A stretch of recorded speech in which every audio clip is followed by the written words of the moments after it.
Armageddon 2419 AD. By Philip Francis Nowlan. First published in 1928. Forward. Elsewhere I have set down, for whatever interest they have in this, the 25th century, my personal recollections of the 20th century.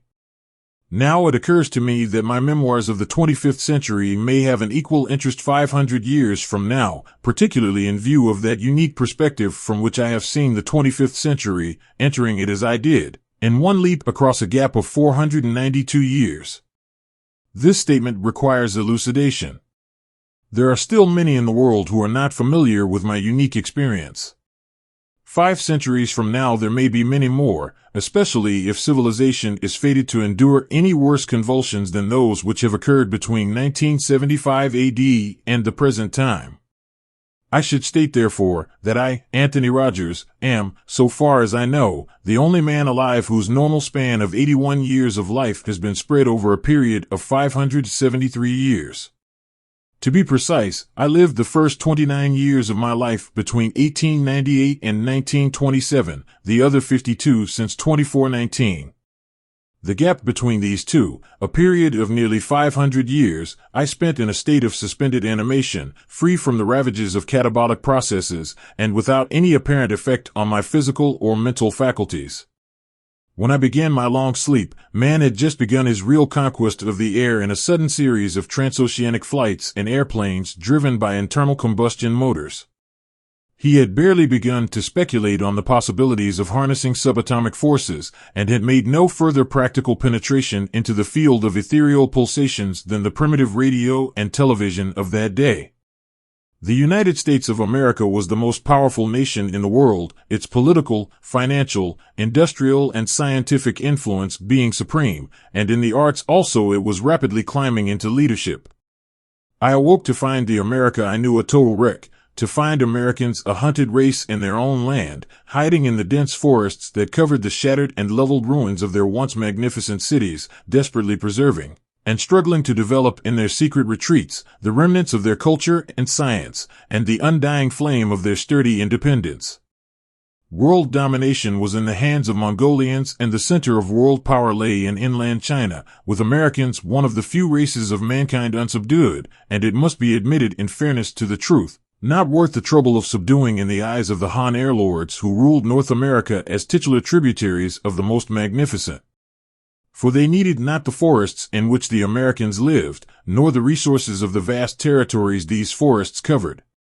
With the perfection to which they had reduced the synthetic production of necessities and luxuries, their remarkable development of scientific processes and mechanical accomplishment of work, they had no economic need for the forests, and no economic desire for the enslaved labor of an unruly race.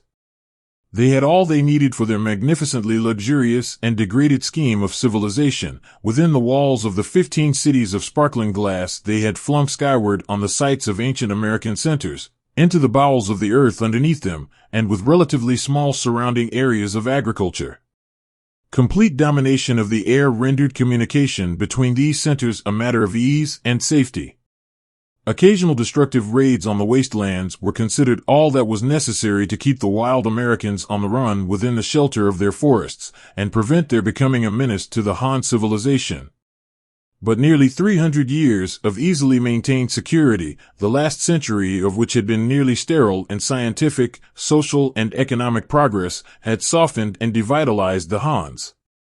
It had likewise developed, beneath the protecting foliage of the forest, the growth of a vigorous new American civilization, remarkable in the mobility and flexibility of its organization, in its conquest of almost insuperable obstacles, in the development and guarding of its industrial and scientific resources, all in anticipation of that day of hope to which it had been looking forward for generations, when it would be strong enough to burst from the green chrysalis of the forests, soar into the upper air lanes, and destroy the yellow incubus. At the time I awoke, the day of hope was almost at hand. I shall not attempt to set forth a detailed history of the Second War of Independence, for that has been recorded already by better historians than I am. Instead, I shall confine myself largely to the part one was fortunate enough to play in this struggle and in the events leading up to it. It all resulted from my interest in radioactive gases.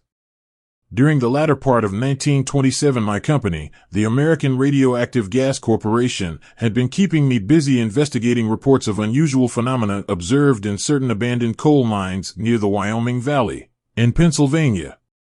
With 2 assistants and a complete equipment of scientific instruments, I began the exploration of a deserted working in a mountainous district, where several weeks before, a number of mining engineers had reported traces of carnotite-1 and what they believed to be radioactive gases. Their report was not without foundation. It was apparent from the outset, for in our examination of the upper levels of the mine, our instruments indicated a vigorous radioactivity. On the morning of December 15th, we descended to one of the lowest levels. To our surprise, we found no water there. Obviously, it had drained off through some break in the strata. We noticed too that the rock in the side walls of the shaft was soft, evidently due to the radioactivity, and pieces crumbled underfoot rather easily. We made our way cautiously down the shaft, when suddenly the rotted timbers above us gave way. I jumped ahead, barely escaping the avalanche of coal and soft rock, but my companions, who were several paces behind me, were buried under it, and undoubtedly met instant death. I was trapped. Return was impossible. With my electric torch, I explored the shaft to its end, but could find no other way out. The air became increasingly difficult to breathe, probably from the rapid accumulation of the radioactive gas. In a little while my senses reeled and I lost consciousness. When I awoke, there was a cool and refreshing circulation of air in the shaft. I had no thought that I had been unconscious more than a few hours, although it seems that the radioactive gas had kept me in a state of suspended animation for something like 500 years. My awakening, I figured out later, had been due to some shifting of the strata which reopened the shaft and cleared the atmosphere in the working. This must have been the case, for I was able to struggle back up the shaft over a pile of debris, and stagger up the long incline to the mouth of the mine, where an entirely different world, overgrown with a vast forest and no visible sign of human habitation, met my eyes. I shall pass over the days of mental agony that followed in my attempt to grasp the meaning of it all. There were times when I felt that I was on the verge of insanity. I roamed the unfamiliar forest like a lost soul. Had it not been for the necessity of improvising traps and crude clubs with which to slay my food, I believe I should have gone mad. Suffice it to say, however, that I survived this psychic crisis. I shall begin my narrative proper with my first contact with Americans of the year 2419 AD. 1. Floating men. My first glimpse of a human being of the 25th century was obtained through a portion of woodland where the trees were thinly scattered, with a dense forest beyond. I had been wandering along aimlessly and hopelessly, musing over my strange fate, when I noticed a figure that cautiously backed out of the dense growth across the glade. I was about to call out joyfully, but there was something furtive about the figure that prevented me. The boy's attention, for it seemed to be a lad of 15 or 16, was centered tensely on the heavy growth of trees from which he had just emerged. He was clad in rather tight-fitting garments entirely of green and wore a helmet-like cap of the same color. High around his waist he wore a broad, thick belt, which bulked up in the back across the shoulders, into something of the proportions of a knapsack. As I was taking in these details, there came a vivid flash and heavy detonation, like that of a hand grenade not far to the left of him. He threw up an arm and staggered a bit in a queer, gliding way, then he recovered himself and slipped cautiously away from the place of the explosion, crouching slightly and still facing the denser part of the forest. Every few steps he would raise his arm and point into the forest with something he held in his hand. Wherever he pointed there was a terrific explosion, deeper in among the trees. It came to me then that he was shooting with some form of pistol, though there was neither flash nor detonation from the muzzle of the weapon itself. After firing several times, he seemed to come to a sudden resolution and turning in my general direction, leaped, to my amazement sailing through the air between the sparsely scattered trees in such a jump as I had never in my life seen before. That leap must have carried him a full 50 feet, although at the height of his arc, he was not more than 10 or 12 feet from the ground. When he alighted, his foot caught in a projecting root, and he sprawled gently forward. I say gently, for he did not crash down as I expected him to do. The only thing I could compare it with was a slow-motion cinema, although I had never seen one in which horizontal motions were registered at normal speed and only the vertical movements were slowed down. Due to my surprise, I suppose my brain did not function with its normal quickness, for I gazed at the prone figure for several seconds before I saw the blood that oozed out from under the tight green cap. Regaining my power of action, I dragged him out of sight back of the big tree. For a few moments I busied myself in an attempt to staunch the flow of blood. The wound was not a deep one. My companion was more dazed than hurt. But what of the pursuers? I took the weapon from his grasp and examined it hurriedly. It was not unlike the automatic pistol to which I was accustomed, except that it apparently fired with a button instead of a trigger. I inserted several fresh rounds of ammunition into its magazine from my companion's belt as rapidly as I could, for I soon heard, near us, the suppressed conversation of his pursuers. There followed a series of explosions round about us, but none very close. They evidently had not spotted our hiding place and were firing at random. I waited tensely, balancing the gun in my hand, to accustom myself to its weight and probable throw. Then I saw a movement in the green foliage of a tree not far away, and the head and face of a man appeared. Like my companion, he was clad entirely in green, which made his figure difficult to distinguish. But his face could be seen clearly. It was an evil face and had murder in it. That decided me. I raised the gun and fired. My aim was bad, for there was no kick in the gun, as I had expected, and I hit the trunk of the tree several feet below him. It blew him from his perch like a crumpled bit of paper, and he floated down to the ground, like some limp, dead thing, gently lowered by an invisible hand. The tree, its trunk blown apart by the explosion, crashed down. There followed another series of explosions around us. These guns we were using made no sound in the firing, and my opponents were evidently as much at sea as to my position as I was to theirs. So I made no attempt to reply to their fire, contenting myself with keeping a sharp lookout in their general direction. And patience had its reward. Very soon I saw a cautious movement in the top of another tree. Exposing myself as little as possible, I aimed carefully at the tree trunk and fired again. A shriek followed the explosion. I heard the tree crash down, then a groan. There was silence for a while. Then I heard a faint sound of boughs swishing. I shot 3 times in its direction, pressing the button as rapidly as I could. Branches crashed down where my shells had exploded, but there was no body. Then I saw one of them. He was starting one of those amazing leaps from the bough of one tree to another, about 40 feet away. I threw up my gun impulsively and fired. By now I had gotten the feel of the weapon, and my aim was good. I hit him. The bullet must have penetrated his body and exploded. For one moment I saw him flying through the air. Then the explosion, and he had vanished. He never finished his leap. It was annihilation. How many more of them there were I don't know. But this must have been too much for them. They used a final round of shells on us, all of which exploded harmlessly, and shortly after I heard them swishing and crashing away from us through the tree tops. Not one of them descended to earth. Now I had time to give some attention to my companion. She was, I found, a girl and not a boy. Despite her bulky appearance, due to the peculiar belt strapped around her body high up under the arms, she was very slender and very pretty. There was a stream not far away, from which I brought water and bathed her face and wound. Apparently the mystery of these long leaps, the monkey-like ability to jump from bough to bough, and of the bodies that floated gently down instead of falling lay in the belt. The thing was some sort of anti-gravity belt that almost balanced the weight of the wearer, thereby tremendously multiplying the propulsive power of the leg muscles and the lifting power of the arms. When the girl came to, she regarded me as curiously as I did her, and promptly began to quiz me. Her accent and intonation puzzled me a lot, but nevertheless we were able to understand each other fairly well, except for certain words and phrases. I explained what had happened while she lay unconscious, and she thanked me simply for saving her life. "You are a strange exchange," she said, eyeing my clothing quizzically. Evidently she found it mirth-provoking by contrast with her own neatly efficient garb. "Don't you understand what I mean by exchange?" "I mean, let me see, a stranger, somebody from some other gang." "What gang do you belong to?" She pronounced it Agon, with only a suspicion of a nasal sound. I laughed. "I'm not a gangster," I said. But she evidently did not understand this word.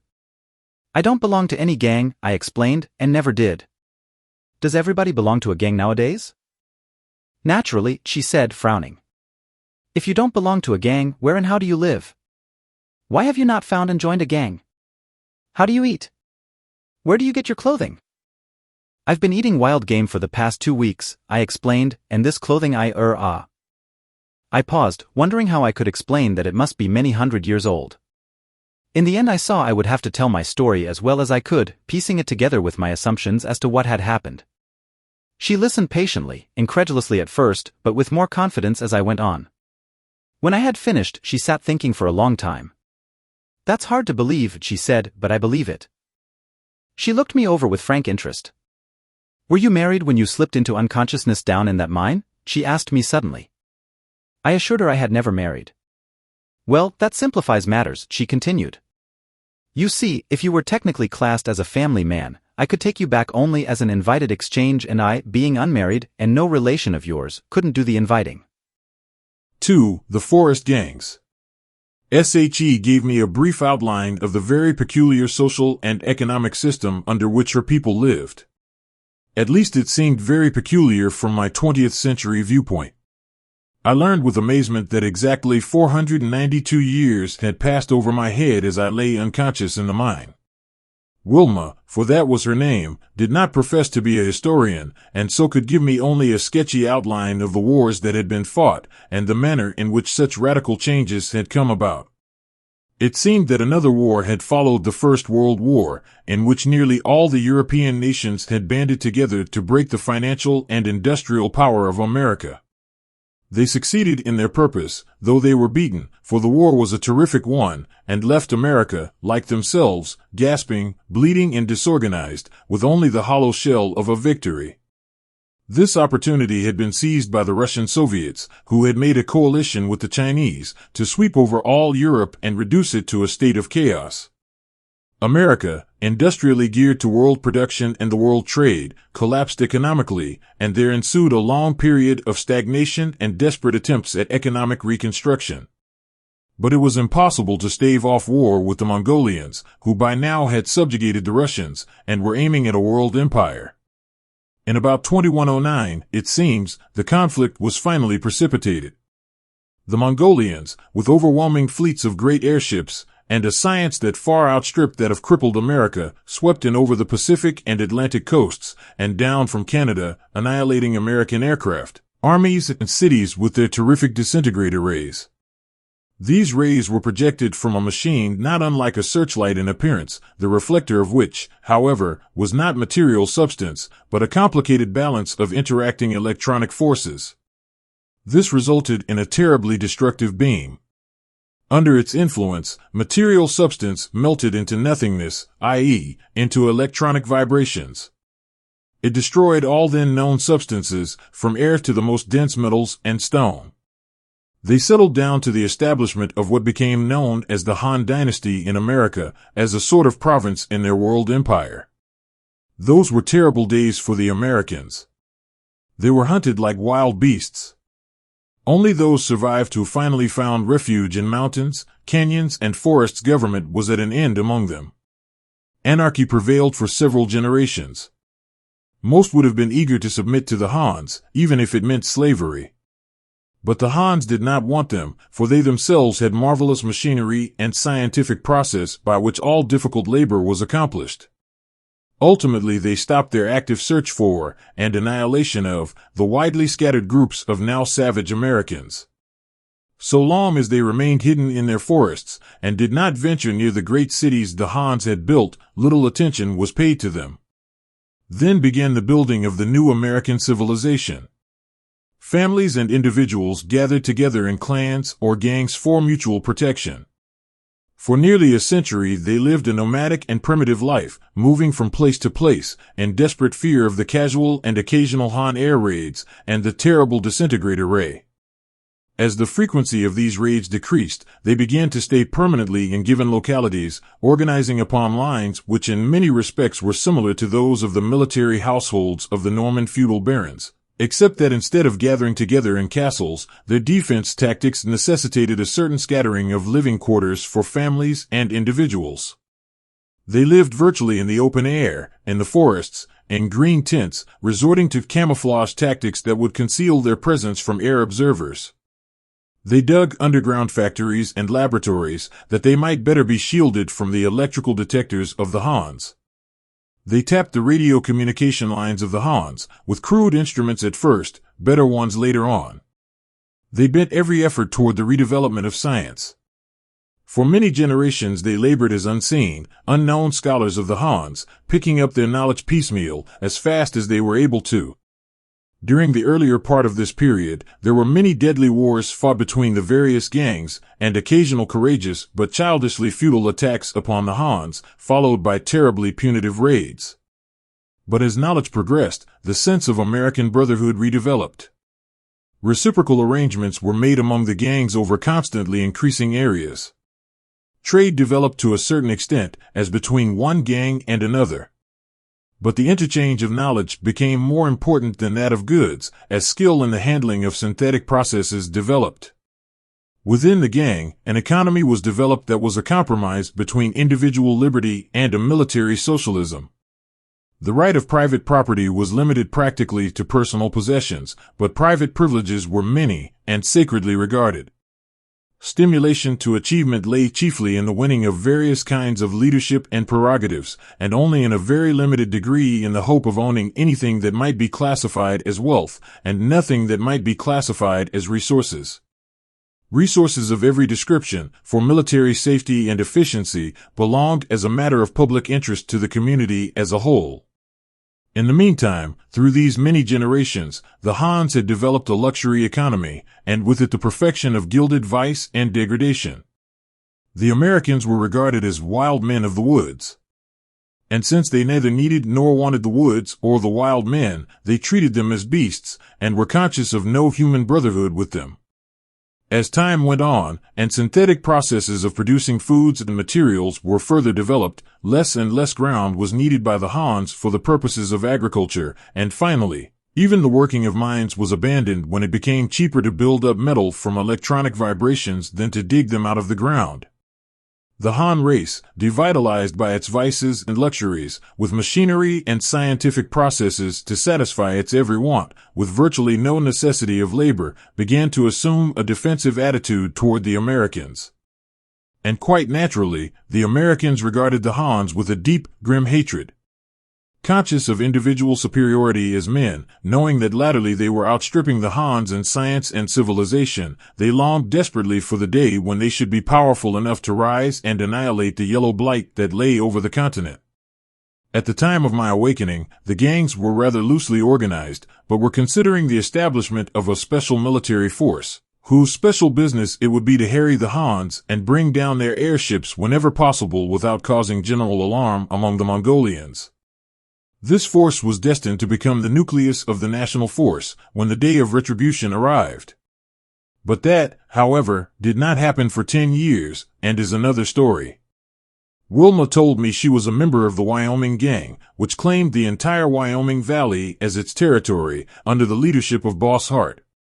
Her mother and father were dead, and she was unmarried, so she was not a family member. She lived in a little group of tents known as Camp 17, under a woman camp boss, with 7 other girls. Her duties alternated between military or police scouting and factory work. For the 2-week period which would end the next day, she had been on air patrol. This did not mean, as I first imagined, that she was flying, but rather that she was on the lookout for Han ships over this outlying section of the Wyoming territory, and had spent most of her time perched in the treetops scanning the skies. Had she seen one, she would have fired a drop flare several miles off to one side, which would ignite when it was floating vertically toward the earth, so that the direction or point from which it had been fired might not be guessed by the airship and bring a blasting play of the disintegrator ray in her vicinity. Other members of the air patrol would send up rockets on seeing hers, until finally a scout equipped with an ultrophone, which, unlike the ancient radio, operated on the ultronic ethereal vibrations, would pass the warning simultaneously to the headquarters of the Wyoming gang and other communities within a radius of several hundred miles, not to mention the few American rocket ships that might be in the air, and which instantly would duck to cover either through forest clearings or by flattening down to earth in green fields where their coloring would probably protect them from observation. The favorite American method of propulsion was known as rocketing. The rocket is what I would describe, from my 20th century comprehensions of the matter, as an extremely powerful gas blast, atomically produced through the stimulation of chemical action. Scientists of today regard it as a childishly simple reaction, but by that very virtue, most economical and efficient. But tomorrow, she explained, she would go back to work in the cloth plant, where she would take charge of one of the synthetic processes by which those wonderful substitutes for woven fabrics of wool, cotton, and silk are produced.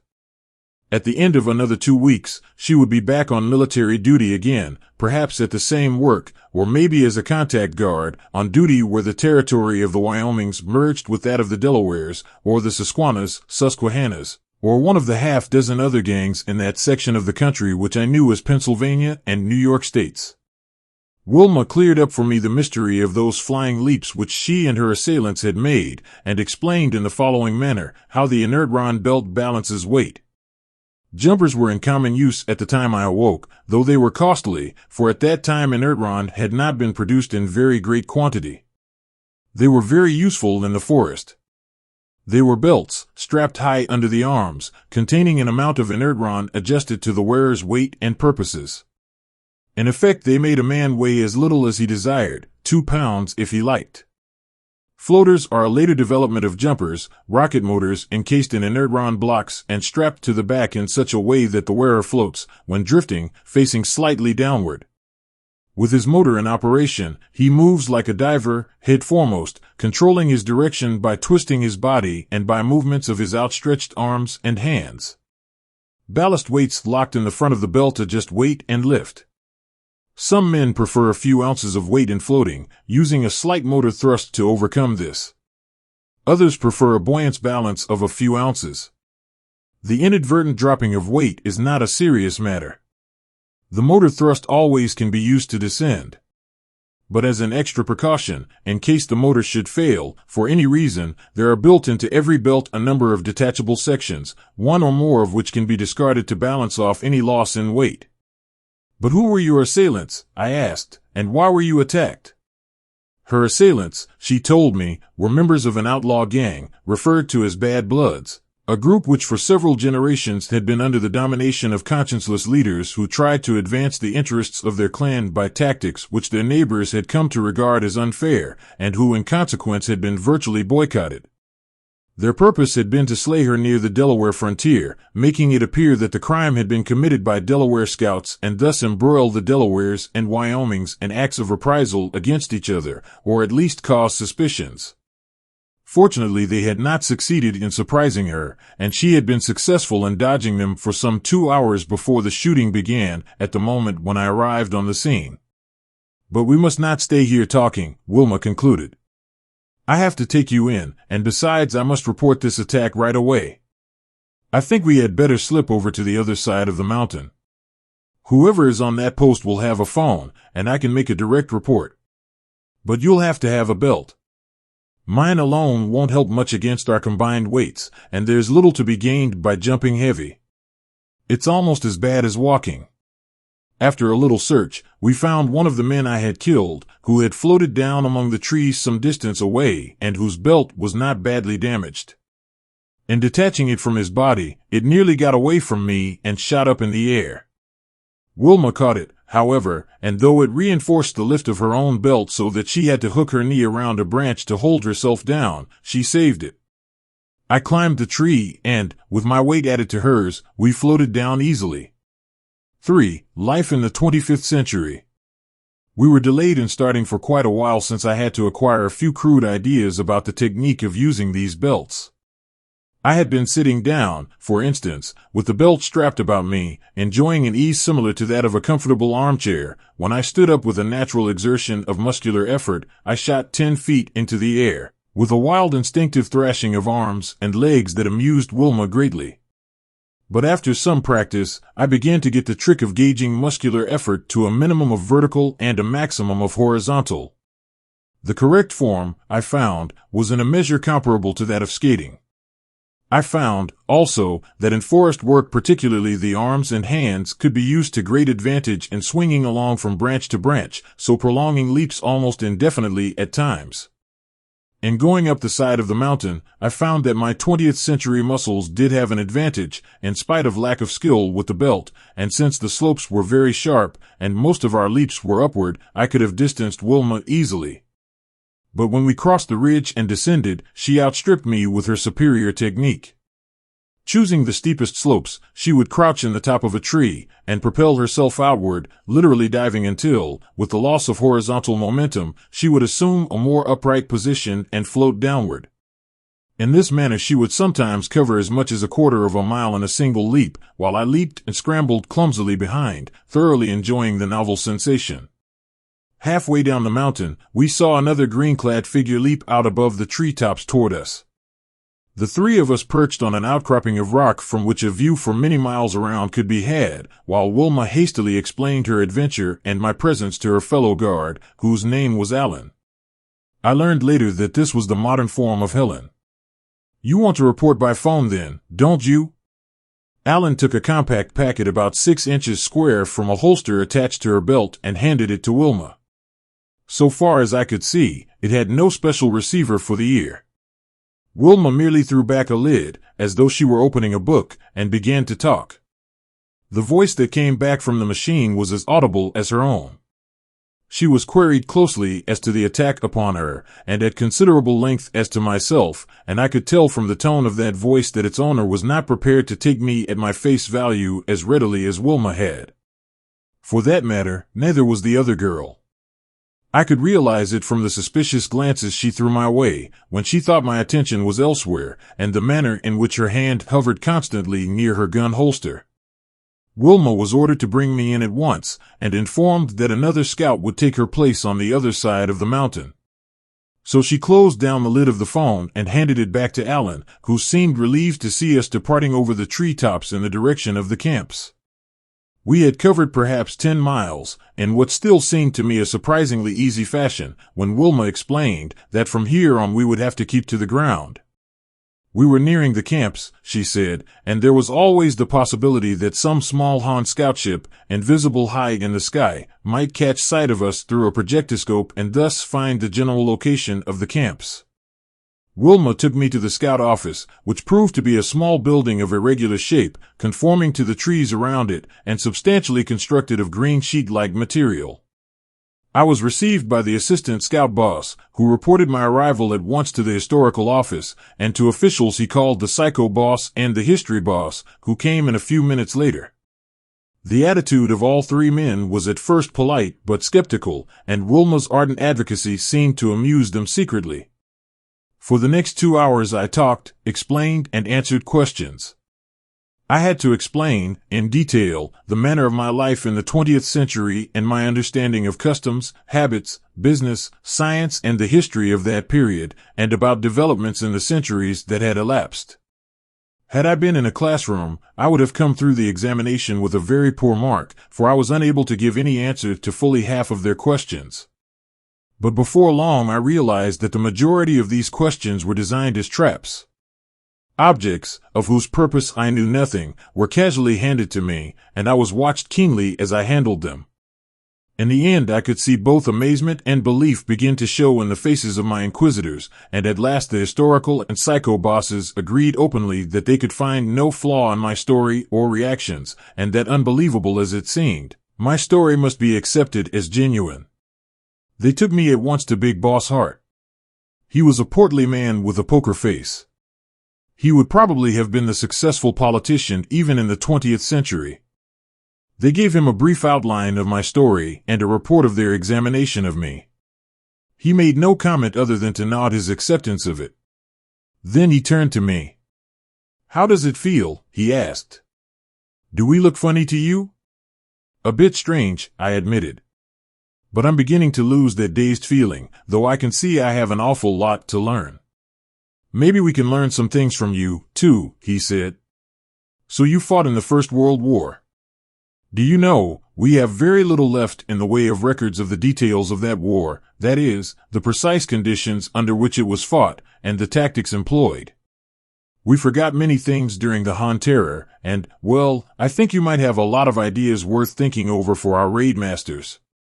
By the way, now that you're here, and can't go back to your own century, so to speak, what do you want to do? You're welcome to become one of us. Or perhaps you'd just like to visit with us for a while, and then look around among the other gangs. Maybe you'd like some of the others better. Don't make up your mind now. We'll put you down as an exchange for a while. Let's see. You and Bill Hearn ought to get along well together. He's camp boss of number 34 when he isn't acting as raid boss or scout boss. There's a vacancy in his camp. Stay with him and think things over as long as you want to. As soon as you make up your mind to anything, let me know. We all shook hands, for that was one custom that had not died out in 500 years, and I set out with Bill Hearn. Bill, like all the others, was clad in green. He was a big man. That is, he was about my own height, 5 feet 11. This was considerably above the average now, for the race had lost something in stature, it seemed, through the vicissitudes of 5 centuries. Most of the women were a bit below 5 feet, and the men only a trifle above this height. For a period of 2 weeks Bill was to confine himself to camp duties, so I had a good chance to familiarize myself with the community life. It was not easy. There were so many marvels to absorb. I never ceased to wonder at the strange combination of rustic social life and feverish industrial activity. At least, it was strange to me. For in my experience, industrial development meant crowded cities, tenements, paved streets, profusion of vehicles, noise, hurrying men and women with strained or dull faces, vast structures, and ornate public works. Here, however, was rustic simplicity, apparently isolated families and groups, living in the heart of the forest, with a quarter of a mile or more between households, a total absence of crowds, no means of conveyance other than the belts called jumpers, almost constantly worn by everybody, and an occasional rocket ship, used only for longer journeys, and underground plants or factories that were to my mind more like laboratories and engine rooms. Many of them were excavations as deep as mines, with well-finished, lighted, and comfortable interiors. These people were adepts at camouflage against air observation. Not only would their activity have been unsuspected by an airship passing over the center of the community, but even by an enemy who might happen to drop through the screen of the upper branches to the floor of the forest. The camps, or household structures, were all irregular in shape and of colors that blended with the great trees among which they were hidden. There were 724 dwellings or camps among the Wyomings, located within an area of about 15 square miles. The total population was 8,688, every man, woman, and child, whether member or exchange, being listed. The plants were widely scattered through the territory also. Nowhere was anything like congestion permitted. So far as possible, families and individuals were assigned to living quarters, not too far from the plants or offices in which their work lay. All able-bodied men and women alternated in 2-week periods between military and industrial service, except those who were needed for household work. Since working conditions in the plants and offices were ideal, and everybody thus had plenty of healthy outdoor activity in addition, the population was sturdy and active. Laziness was regarded as nearly the greatest of social offenses. Hard work and general merit were variously rewarded with extra privileges, advancement to positions of authority, and with various items of personal equipment for convenience and luxury.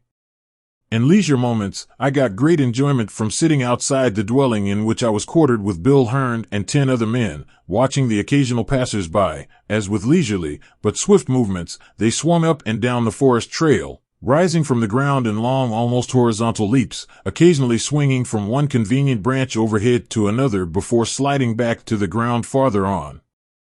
Normal traveling pace, where these trails were straight enough, was about 20 miles an hour.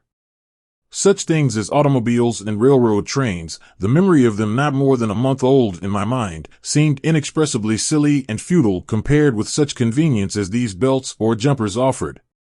Bill suggested that I wander around for several days, from plant to plant, to observe and study what I could. The entire community had been apprised of my coming, my rating as an exchange reaching every building and post in the community by means of ultronic broadcast. Everywhere I was welcomed in an interested and helpful spirit. I visited the plants where ultronic vibrations were isolated from the ether and through slow processes built up into subelectronic, electronic, and atomic forms into the 2 great synthetic elements, ultron and inertron. I learned something, superficially at least, of the processes of combined chemical and mechanical action through which were produced the various forms of synthetic cloth. I watched the manufacture of the machines which were used at locations of construction to produce the various forms of building materials. But I was particularly interested in the munitions plants and the rocket ship shops. Ultron is a solid of great molecular density and moderate elasticity, which has the property of being 100% conductive to those pulsations known as light, electricity, and heat. Since it is completely permeable to light vibrations, it is therefore absolutely invisible and non-reflective. Its magnetic response is almost, but not quite, 100% also.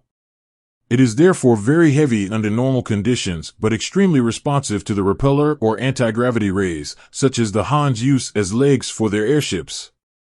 Inertron is the second great triumph of American research and experimentation with ultronic forces. It was developed just a few years before my awakening in the abandoned mine. It is a synthetic element, built up, through a complicated heterodyning of ultronic pulsations, from infrabalanced subionic forms. It is completely inert to both electric and magnetic forces in all the orders above the ultronic, that is to say, the subelectronic, the electronic, the atomic, and the molecular. In consequence, it has a number of amazing and valuable properties. One of these is the total lack of weight. Another is a total lack of heat. It has no molecular vibration whatever. It reflects 100% of the heat and light impinging upon it. It does not feel cold to the touch, of course, since it will not absorb the heat of the hand. It is a solid, very dense in molecular structure despite its lack of weight, of great strength and considerable elasticity. It is a perfect shield against the disintegrator rays. Rocket guns are very simple contrivances so far as the mechanism of launching the bullet is concerned. They are simple light tubes, closed at the rear end, with a trigger-actuated pin for piercing the thin skin at the base of the cartridge. This piercing of the skin starts the chemical and atomic reaction. The entire cartridge leaves the tube under its own power, at a very easy initial velocity, just enough to ensure accuracy of aim, so the tube does not have to be of heavy construction. The bullet increases in velocity as it goes. It may be solid or explosive. It may explode on contact or on time, or a combination of these two. Bill and I talk mostly of weapons, military tactics, and strategy. Strangely enough, he had no idea whatever of the possibilities of the barrage, though the tremendous effect of a curtain of fire with such high explosive projectiles as these modern rocket guns used was obvious to me. But the barrage idea, it seemed, has been lost track of completely in the air wars that followed the First World War, and in the peculiar guerrilla tactics developed by Americans in the later period of operations from the ground against Han airships, and in the gang wars which, until a few generations ago, I learned, had been almost continuous. "I wonder," said Bill one day, "if we couldn't work up some form of barrage to spring on the bad bloods. The big boss told me today that he's been in communication with the other gangs, and all are agreed that the bad bloods might as well be wiped out for good. That attempt on Wilma Deering's life and their evident desire to make trouble among the gangs has stirred up every community east of the Alleghenies. The boss says that none of the others will object if we go after them. So I imagine that before long we will. Now show me again how you work that business in the Argonne Forest. The conditions ought to be pretty much the same." I went over it with him in detail, and gradually we worked out a modified plan that would be better adapted to our more powerful weapons, and the use of jumpers. "It will be easy," Bill exulted. "I'll slide down and talk it over with the boss tomorrow." During the first 2 weeks of my stay with the Wyomings, Wilma Deering and I saw a great deal of each other. I naturally felt a little closer friendship for her, in view of the fact that she was the first human being I saw after waking from my long sleep, her appreciation of my saving her life, though I could not have done otherwise than I did in that matter, and most of all my own appreciation of the fact that she had not found it as difficult as the others to believe my story, operated in the same direction. I could easily imagine my story must have sounded incredible. It was natural enough, too, that she should feel an unusual interest in me. In the first place, I was her personal discovery. In the second, she was a girl of studious and reflective turn of mind. She never got tired of my stories and descriptions of the 20th century. The others of the community, however, seemed to find our friendship a bit amusing. It seemed that Wilma had a reputation for being cold toward the opposite sex, and so others, not being able to appreciate some of her fine qualities as I did, misinterpreted her attitude, much to their own delight. Wilma and I, however, ignored this as much as we could. 4. A Han air raid. There was a girl in Wilma's camp named Gertie Man, with whom Bill Hearn was desperately in love, and the four of us used to go around a lot together. Gertie was a distinct type. Whereas Wilma had the usual dark brown hair and hazel eyes that mark nearly every member of the community, Gertie had red hair, blue eyes, and very fair skin. She has been dead many years now, but I remember her vividly because she was a throwback in physical appearance to a certain 20th century type which I have found very rare among modern Americans. Also because the four of us were engaged one day in a discussion of this very point when I obtained my first experience of a Han air raid. We were sitting high on the side of a hill overlooking the valley that teemed with human activity, invisible beneath its blanket of foliage. The other three, who knew of the Irish but vaguely and indefinitely, as a race on the other side of the globe, which, like ourselves, had succeeded in maintaining a precarious and fugitive existence in rebellion against the Mongolian domination of the earth, were listening with interest to my theory that Gertie's ancestors of several hundred years ago must have been Irish. I explained that Gertie was an Irish type, evidently a throwback, and that her surname might well have been McMahon or McMahon, and still more anciently MacMathcomhane.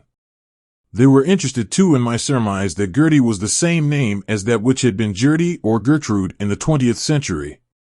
In the middle of our discussion, we were startled by an alarm rocket that burst high in the air, far to the north, spreading a pall of red smoke that drifted like a cloud. It was followed by others at scattered points in the northern sky. A Han raid! Bill exclaimed in amazement. The first in 7 years. Maybe it's just one of their ships off its course, I ventured. No, said Wilma in some agitation. That would be green rockets. Red means only one thing, Tony. They're sweeping the countryside with their dis beams. Can you see anything, Bill? We had better get under cover, Gertie said nervously. The four of us are bunched here in the open. For all we know they may be 12 miles up, out of sight, yet looking at us with a projectode. Bill had been sweeping the horizon hastily with his glass, but apparently saw nothing. We had better scatter, at that, he said finally. It's orders, you know. See? He pointed to the valley.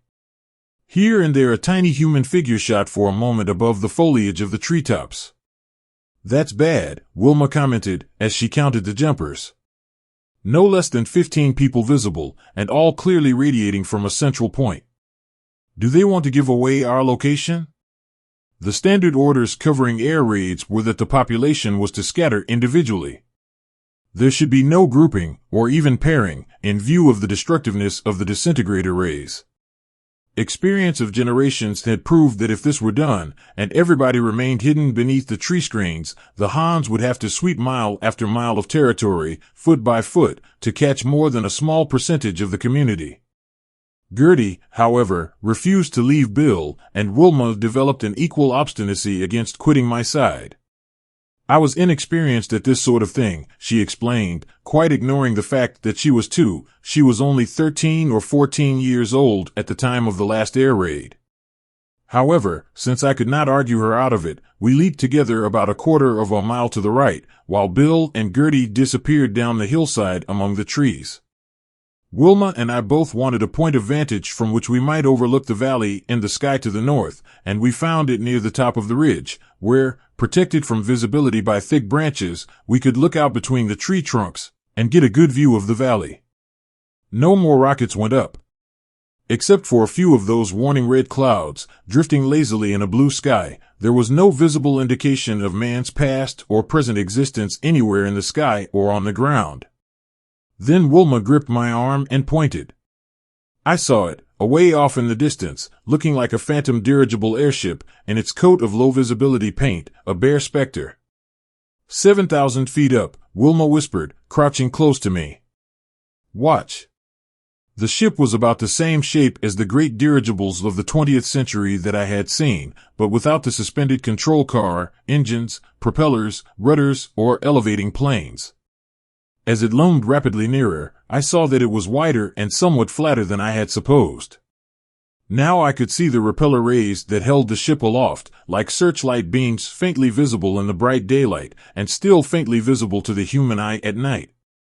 Actually, I had been informed by my instructors, there were two rays, the visible one generated by the ship's apparatus, and directed toward the ground as a beam of carrier impulses, and the true repeller ray, the complement of the other in one sense, induced by the action of the carrier and reacting in a concentrating upward direction from the mass of the Earth, becoming successively electronic, atomic, and finally molecular, in its nature, according to various ratios of distance between Earth mass and carrier source, until, in the last analysis, the ship itself actually is supported on an upward rushing column of air, much like a ball continuously supported on a fountain jet.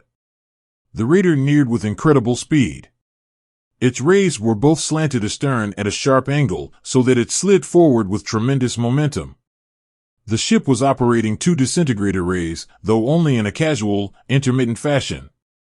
But whenever they flashed downward with blinding brilliancy, forest, rocks, and ground melted instantaneously into nothing, where they played upon them. When later I inspected the scars left by these rays, I found them some 5 feet deep and 30 feet wide, the exposed surfaces being lava-like in texture, but of a pale, iridescent, greenish hue. No systematic use of the rays was made by the ship, however, until it reached a point over the center of the valley, the center of the community's activities. There it came to a sudden stop by shooting its repeller beams sharply forward and easing them back gradually to the vertical, holding the ship floating and motionless. Then the work of destruction began systematically. Back and forth traveled the destroying rays, plowing parallel furrows from hillside to hillside. We gasped in dismay, Wilma and I, as time after time we saw it plow through sections where we knew camps or plants were located. "This is awful," she moaned, a terrified question in her eyes. "How could they know the location so exactly, Tony? Did you see? They were never in doubt. They stalled at a predetermined spot, and it was exactly the right spot. We did not talk of what might happen if the rays were turned in our direction. We both knew. We would simply disintegrate in a split second into mere scattered electronic vibrations."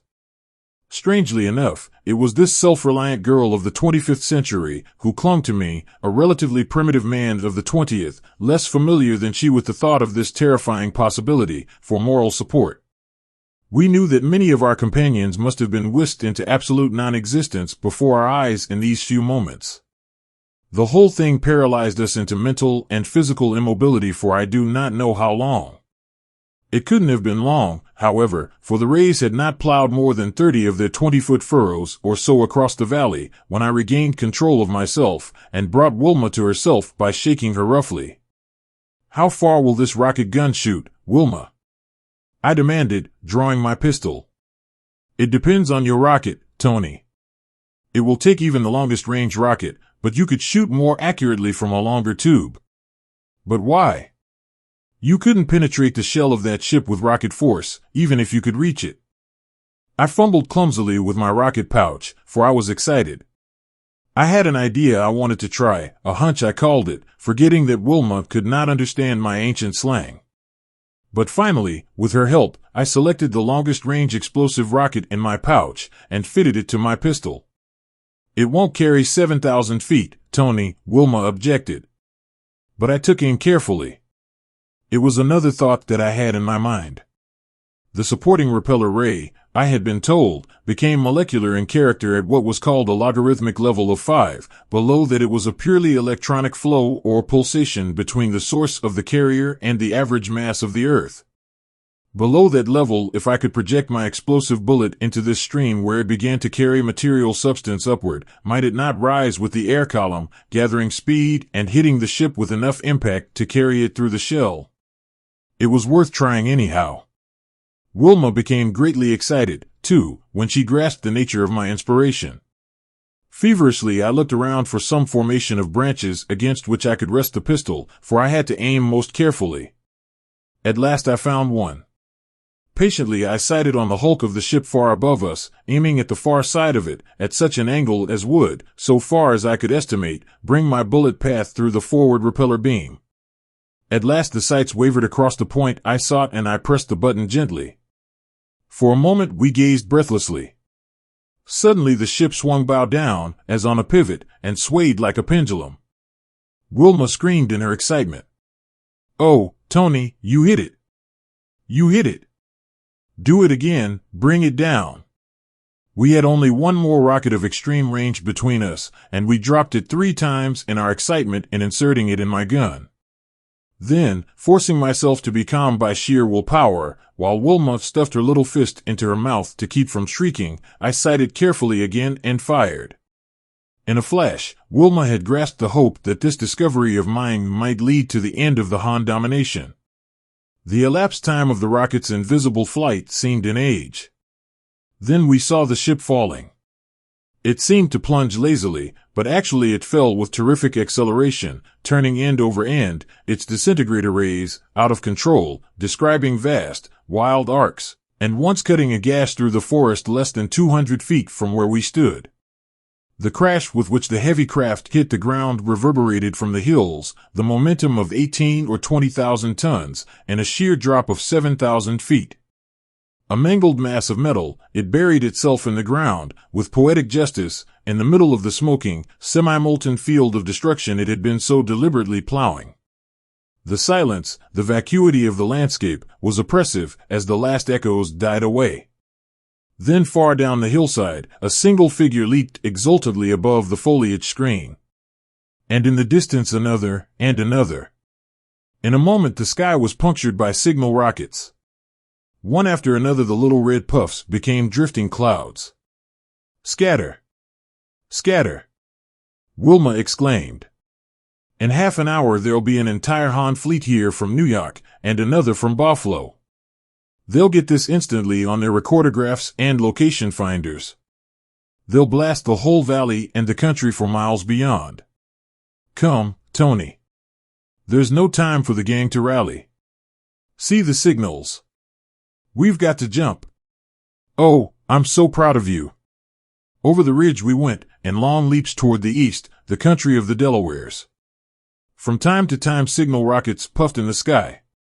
Most of them were the red warnings, the scatter signals. But from certain of the others, which Wilma identified as Wyoming rockets, she gathered that whoever was in command, we did not know whether the boss was alive or not, was ordering an ultimate rally toward the south, and so we changed our course. It was a great pity, I thought, that the clan had not been equipped throughout its membership with ultraphones, but Wilma explained to me that not enough of these had been built for distribution as yet, although general distribution had been contemplated within a couple of months. We traveled far before nightfall overtook us, trying only to put as much distance as possible between ourselves and the valley. When gathering dusk made jumping too dangerous, we sought a comfortable spot beneath the trees and consumed part of our emergency rations. It was the first time I had tasted the stuff, a highly nutritive synthetic substance called concentro, which was, however, a bit bitter and unpalatable.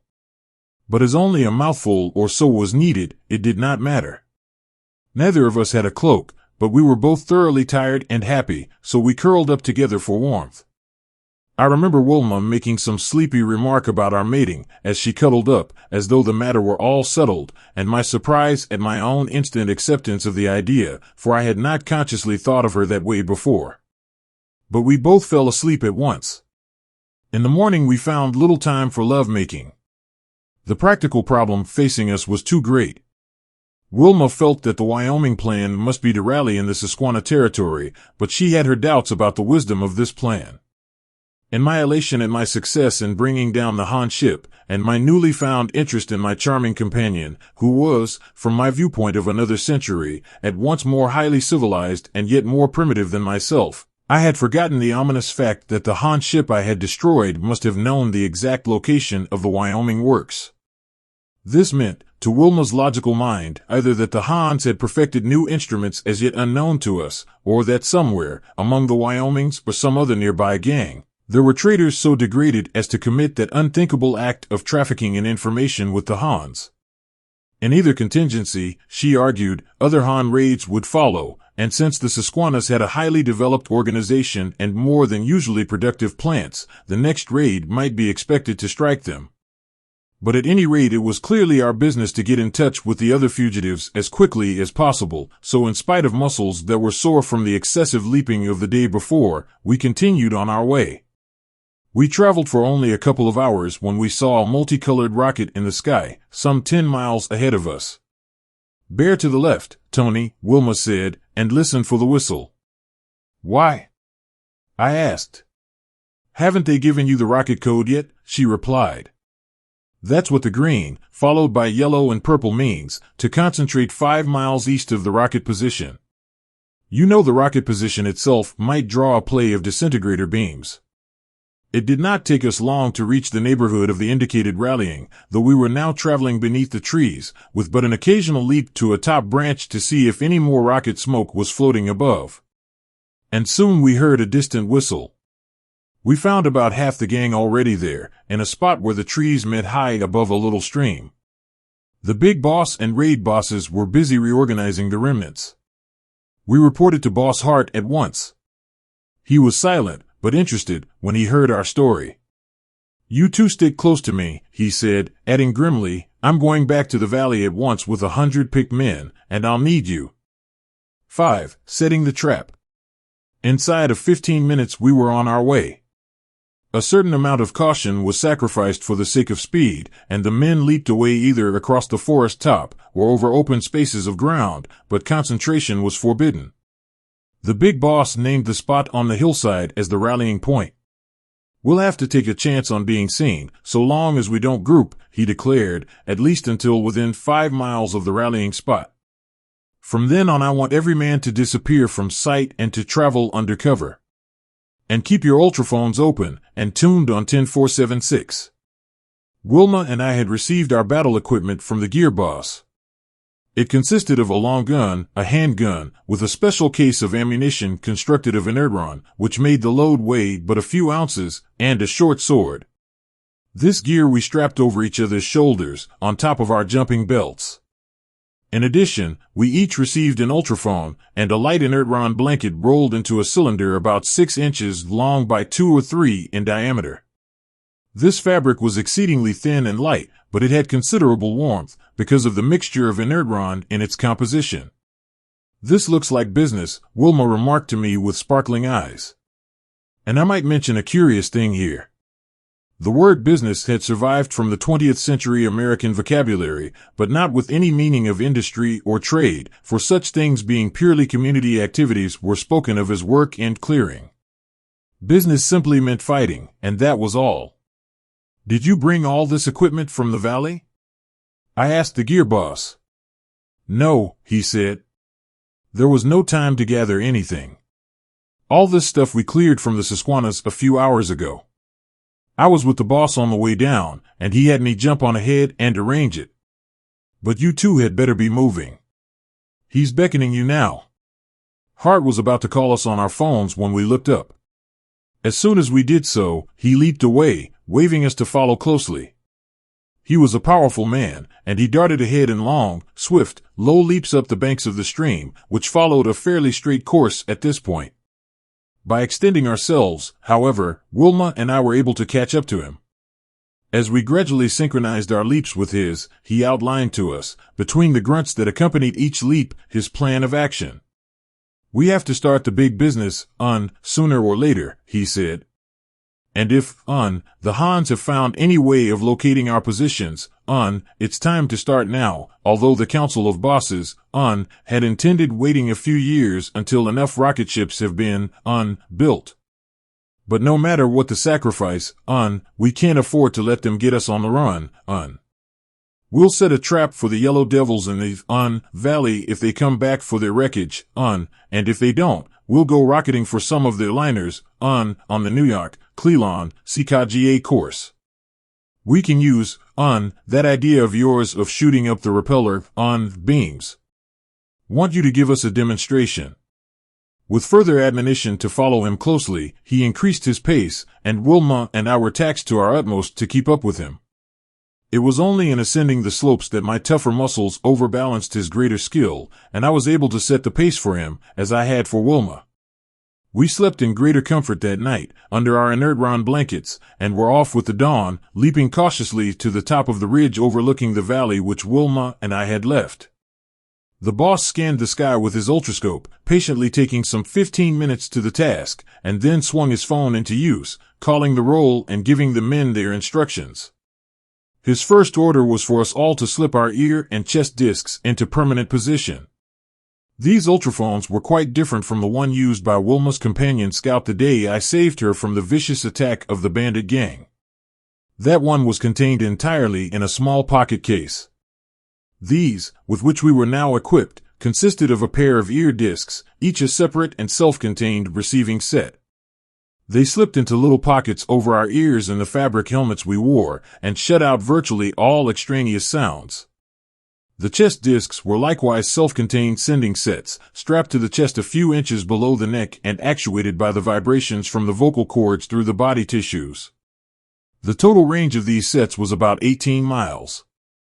Reception was remarkably clear, quite free from the static that so marked the 20th century radios, and of a strength in direct proportion to the distance of the speaker.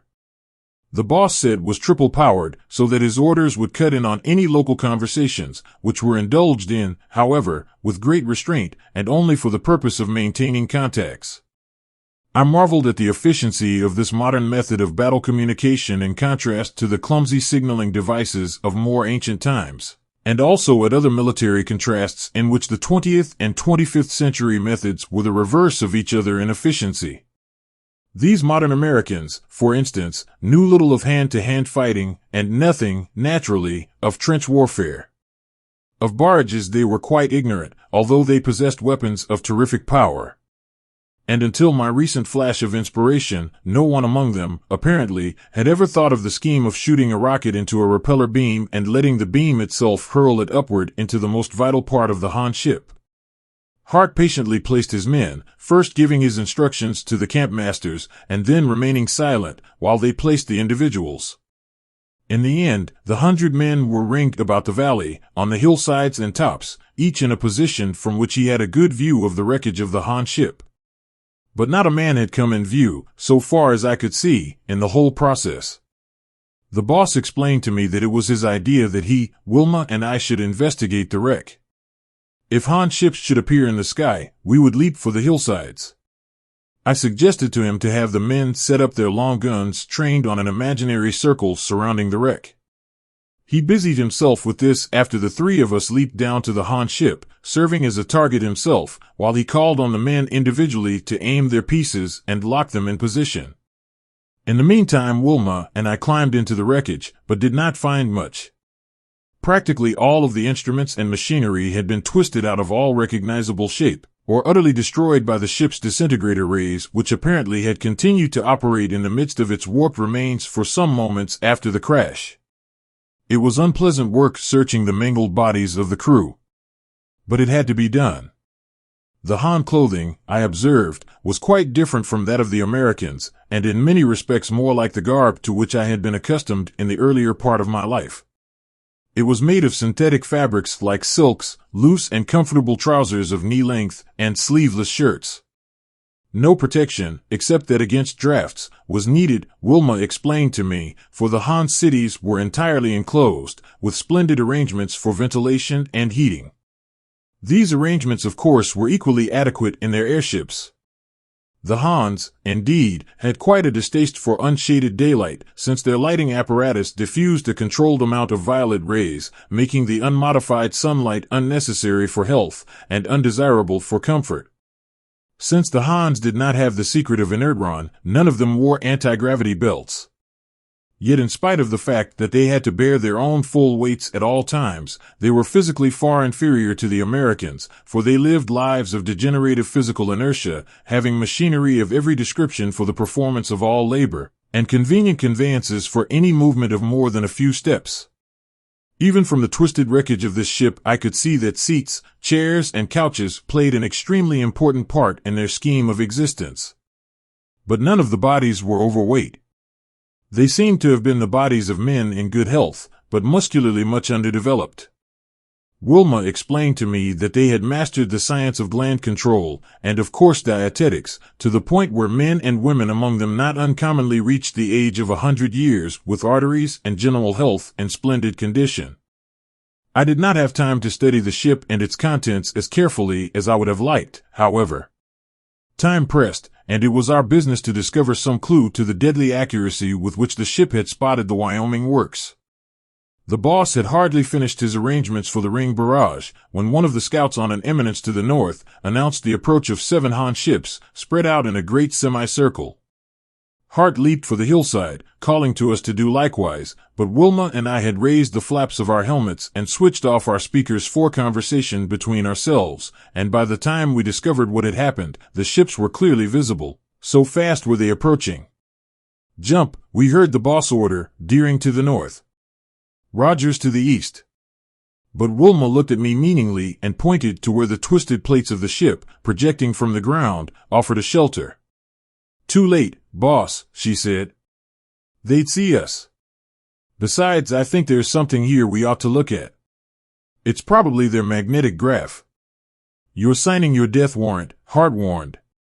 "We'll risk it," said Wilma and I together. "Good for you," replied the boss. "Take command then, Rogers, for the present. Do you all know his voice, boys?" A chorus of assent rang in our ears, and I began to do some fast thinking as the girl and I ducked into the twisted mass of metal. "Wilma, hunt for that record," I said, knowing that by the simple process of talking I could keep the entire command continuously informed as to the situation. "On the hillsides, keep your guns trained on the circles and stand by. On the hilltops, how many of you are there? Speak in rotation from Bald Knob around to the east, north, west." In turn the men called their names. There were 20 of them. I assigned them by name to cover the various Han ships, numbering the latter from left to right. "Train your rockets on their repeller rays about 3/4 of the way up, between ships and ground. Aim is more important than elevation. Follow those rays with your aim continuously. Shoot when I tell you, not before. Deering has the record. The Hans probably have not seen us, or at least think there are but 2 of us in the valley, since they're settling without opening up disintegrators. Any opinions?" My ear discs remained silent. "Deering and I remain here until they land and debark. Stand by and keep alert." Rapidly and easily the largest of the Han ships settled to the earth. 3 scouted sharply to the south, rising to a higher level. The others floated motionless about 1,000 feet above. Peeping through a small fissure between 2 plates, I saw the vast hulk of the ship come to rest full on the line of our prospective ring barrage. A door clanged open a couple of feet from the ground, and one by one the crew emerged. 6. The Wyoming Massacre. "They're coming out of the ship." I spoke quietly, with my hand over my mouth, for fear they might hear me. 1, 2, 3, 4, 5, 6, 7, 8, 9. That seems to be all. Who knows how many men a ship like that is likely to carry? "About 10, if there are no passengers," replied one of my men, probably one of those on the hillside. "How are they armed?" I asked. "Just knives," came the reply. "They never permit hand rays on the ships. Afraid of accidents. Have a ruling against it." "Leave them to us then," I said, for I had a hastily formed plan in my mind.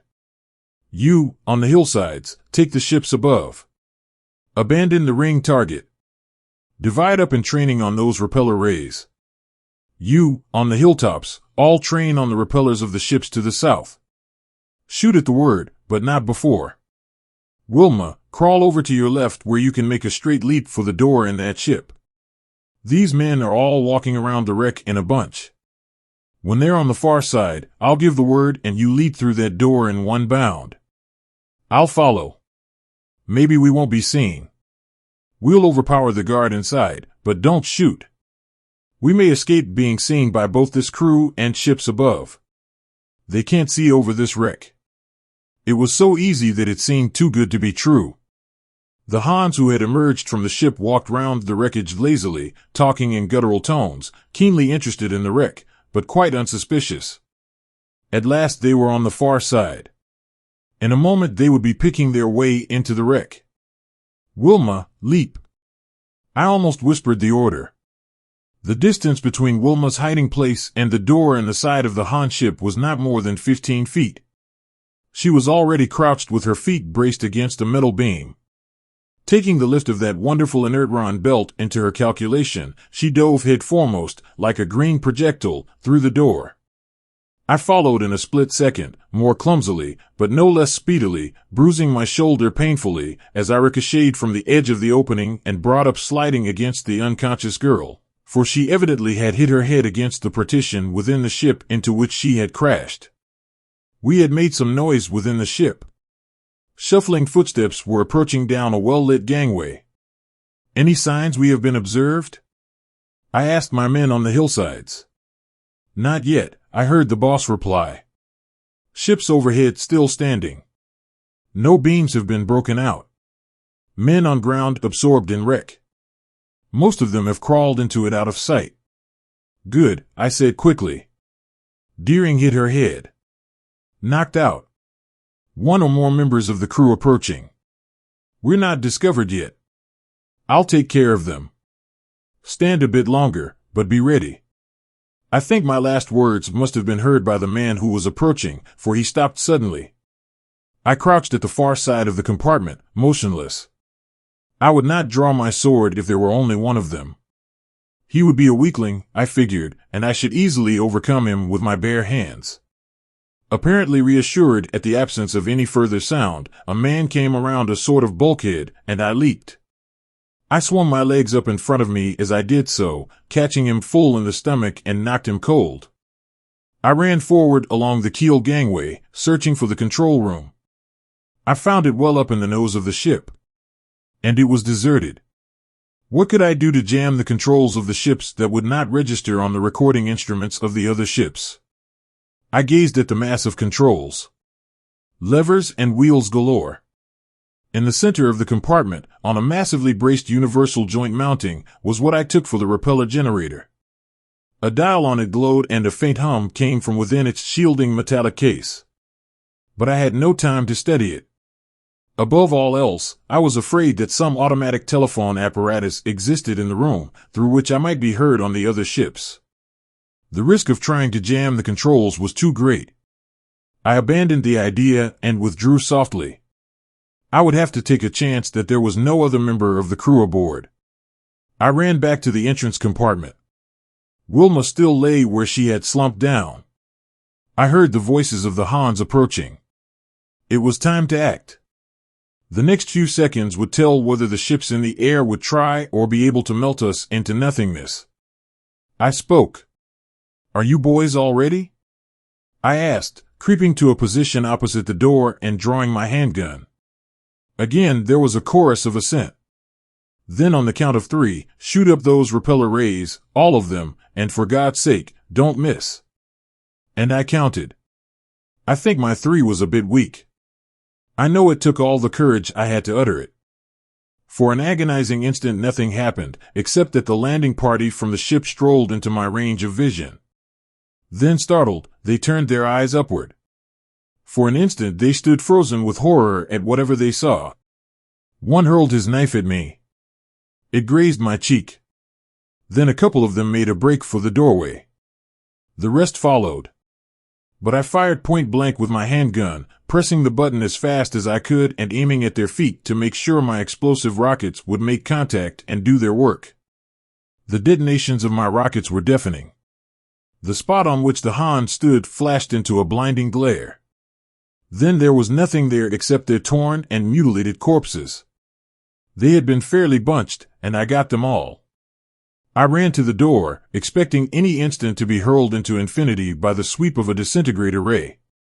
Some eighth of a mile away, I saw one of the ships crash to Earth. A disintegrator ray came into my line of vision, wavered uncertainly for a moment, and then began to sweep directly toward the ship in which I stood. But it never reached it. Suddenly, like a light switched off, it shot to one side, and a moment later another vast hulk crashed to Earth. I looked out, then stepped out on the ground. The only Han ships in the sky were two of the scouts to the south, which were hanging perpendicularly and sagging slowly down. The others must have crashed down while I was deafened by the sound of the explosion of my own rockets. Somebody hit the other repeller ray of one of the two remaining ships and it fell out of sight beyond a hilltop. The other, farther away, drifted down diagonally, its disintegrator ray playing viciously over the ground below it. I shouted with exultation and relief. "Take back the command, boss!" I yelled. His commands, sending out jumpers in pursuit of the descending ship, rang in my ears, but I paid no attention to them. I leaped back into the compartment of the Han ship and knelt beside my Wilma.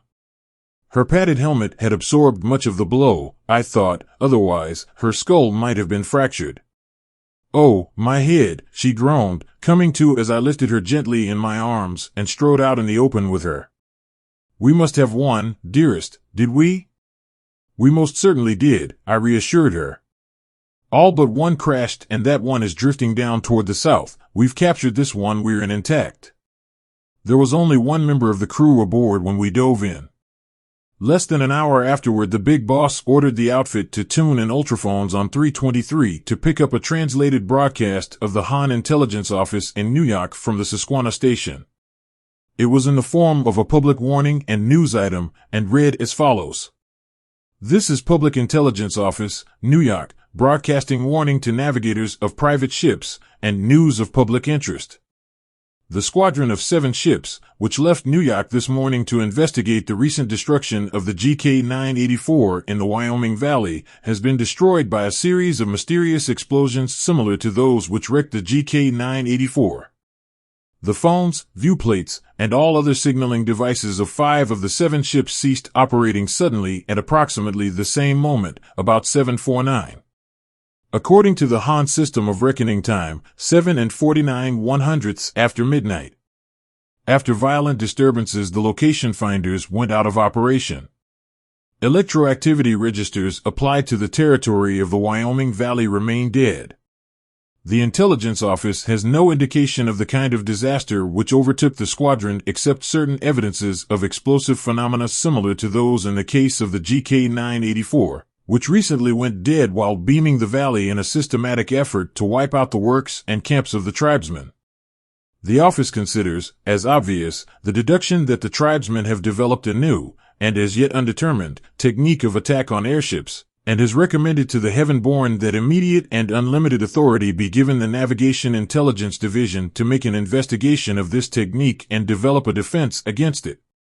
In the meantime, it urges that private navigators avoid this territory in particular, and in general hold as closely as possible to the official intercity routes, which now are being patrolled by the entire force of the military office, which is beaming the routes generously to a width of 10 miles. The military office reports that it is at present considering no retaliatory raids against the tribesmen. With the Navigation Intelligence Division, it holds that unless further evidence of the nature of the disaster is developed in the near future, the public interest will be better served, and at smaller cost of life, by a scientific research than by attempts at retaliation, which may bring destruction on all ships engaging therein. So unless further evidence actually is developed, or the Heaven-born orders to the contrary, the military will hold to a defensive policy. Unofficial intimations from Lotan are to the effect that the Heaven Council has the matter under consideration. The Navigation Intelligence Office permits the broadcast of the following condensation of its detailed observations. The squadron proceeded to a position above the Wyoming Valley where the wreck of the GK-984 was known to be, from the record of its location finder before it went dead recently. The bottom projectoscope relays of all ships registered the wreck of the GK-984. Teleprojectoscope views of the wreck and the bowl of the valley showed no evidence of the presence of tribesmen. Neither ship registers nor base registers showed any indication of electroactivity except from the squadron itself. On orders from the base squadron commander, the LD-248, LK-745, and LG-25 scouted southward at 3,000 feet. The GK-43, GK-981, and GK-220 stood above at 2,500 feet, and the GK-18 landed to permit personal inspection of the wreck by the Science Committee. The party debarked, leaving one man on board in the control cabin. He set all projectoscopes at universal focus except RB3. This meant the third projectoscope from the bow of the ship, on the right-hand side of the lower deck, with which he followed the landing group as it walked around the wreck. The first abnormal phenomenon recorded by any of the instruments at base was that relayed automatically from projectoscope RB4 of the GK-18, which as the party disappeared from view in back of the wreck, recorded two green missiles of roughly cylindrical shape projected from the wreckage into the landing compartment of the ship. At such close range these were not clearly defined, owing to the universal focus at which the projectoscope was set. The base captain of GK-18 at once ordered the man in the control room to investigate, and saw him leave the control room in compliance with this order. An instant later confused sounds reached the control room electrophone, such as might be made by a man falling heavily, and footsteps reapproached the control room, a figure entering and leaving the control room hurriedly. The base captain now believes, and the stills of the photo record support his belief, that this was not the crew member who had been left in the control room. Before the base captain could speak to him, he left the room, nor was any response given to the attention signal the captain flashed throughout the ship. At this point projectoscope RB3 of the ship, now out of focus control, dimly showed the landing party walking back toward the ship. RB4 showed it more clearly. Then on both these instruments, a number of blinding explosives in rapid succession were seen, and the electrophone relays registered terrific concussions. The ship's electronic apparatus and projectoscope's apparatus went dead. Reports of the other ship's base observers and executives, backed by the photo records, show the explosions as taking place in the midst of the landing party as it returned, evidently unsuspicious, to the ship. Then in rapid succession they indicate that terrific explosions occurred inside and outside the three ships standing above close to their rep ray generators, and all signals from these ships thereupon went dead. Of the three ships scouting to the south, the LD-248 suffered an identical fate at the same moment. Its records add little to the knowledge of the disaster. But with the LK-745 and the LG-25 it was different. The relay instruments of the LK-745 indicated the destruction by an explosion of the rear rep ray generator, and that the ship hung stern down for a short space, swinging like a pendulum. The forward viewplates and indicators did not cease functioning, but their records are chaotic, except for one projectoscope still, which shows the bowl of the valley, and the GK-981 falling, but no visible evidence of tribesmen. The control room viewplate is also a chaotic record of the ship's crew tumbling and falling to the rear wall. Then the forward rep ray generator exploded, and all signals went dead. The fate of the LG-25 was somewhat similar, except that this ship hung nose down and drifted on the wind southward as it slowly descended out of control. As its control room was shattered, verbal report from its action captain was precluded. The record of the interior rear viewplate shows members of the crew climbing toward the rear rep ray generator in an attempt to establish manual control of it and increase the lift. The projectoscope relays, swinging in wide arcs, recorded little of value except at the ends of their swings. One of these, from a machine which happened to be set in telescopic focus, shows several views of great value in picturing the falls of the other ships. And all of the rear projectoscope records enable the reconstruction in detail of the pendulum and torsional movements of the ship and its sag toward the earth. But none of the views showing the forest below contain any indication of tribesmen's presence.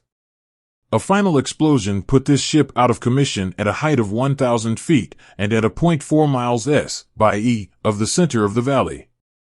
The message ended with a repetition of the warning to other airmen to avoid the valley. 7. Incredible treason. After receiving this report and reassurances of support from the big bosses of the neighboring gangs, Hart determined to re-establish the Wyoming Valley community. A careful survey of the territory showed that it was only the northern sections and slopes that had been beamed by the first Han ship. The synthetic fabrics plant had been partially wiped out, though the lower levels underground had not been reached by the dis ray. The forest screen above it, however, had been annihilated, and it was determined to abandon it after removing all usable machinery and evidences of the processes that might be of interest to the Han scientists, should they return to the valley in the future. The ammunition plant and the rocket ship plant, which had just been about to start operation at the time of the raid, were intact, as were the other important plants. Hart brought the camboss up from the Susquehanna works and laid out new camp locations, scattering them farther to the south and avoiding ground which had been seared by the Han beams and the immediate locations of the Han wrecks. During this period, a sharp check was kept upon Han messages, for the phone plant had been one of the first to be put in operation, and when it became evident that the Hans did not intend any immediate reprisals, the entire membership of the community was summoned back, and normal life was resumed. Wilma and I had been married the day after the destruction of the ships, and spent this intervening period in a delightful honeymoon, camping high in the mountains. On our return, we had a camp of our own, of course. We were assigned to location 1017. And as might be expected, we had a great deal of banter over which one of us was camp boss. The title stood after my name on the Big Boss records, and those of the Big Cam Boss, of course, but Wilma airily held that this meant nothing at all, and generally succeeded in making me admit it whenever she chose. I found myself a full-fledged member of the gang now, for I had elected to search no farther for a permanent alliance, much as I would have liked to familiarize myself with this 25th century life in other sections of the country. The Wyomings had a high morale, and had prospered under the rule of Big Boss Hart for many years. But many of the gangs, I found, were badly organized, lacked strong hands and authority, and were rife with intrigue. On the whole, I thought I would be wise to stay with a group which had already proved its friendliness, and in which I seemed to have prospects of advancement. Under these modern social and economic conditions, the kind of individual freedom to which I had been accustomed in the 20th century was impossible.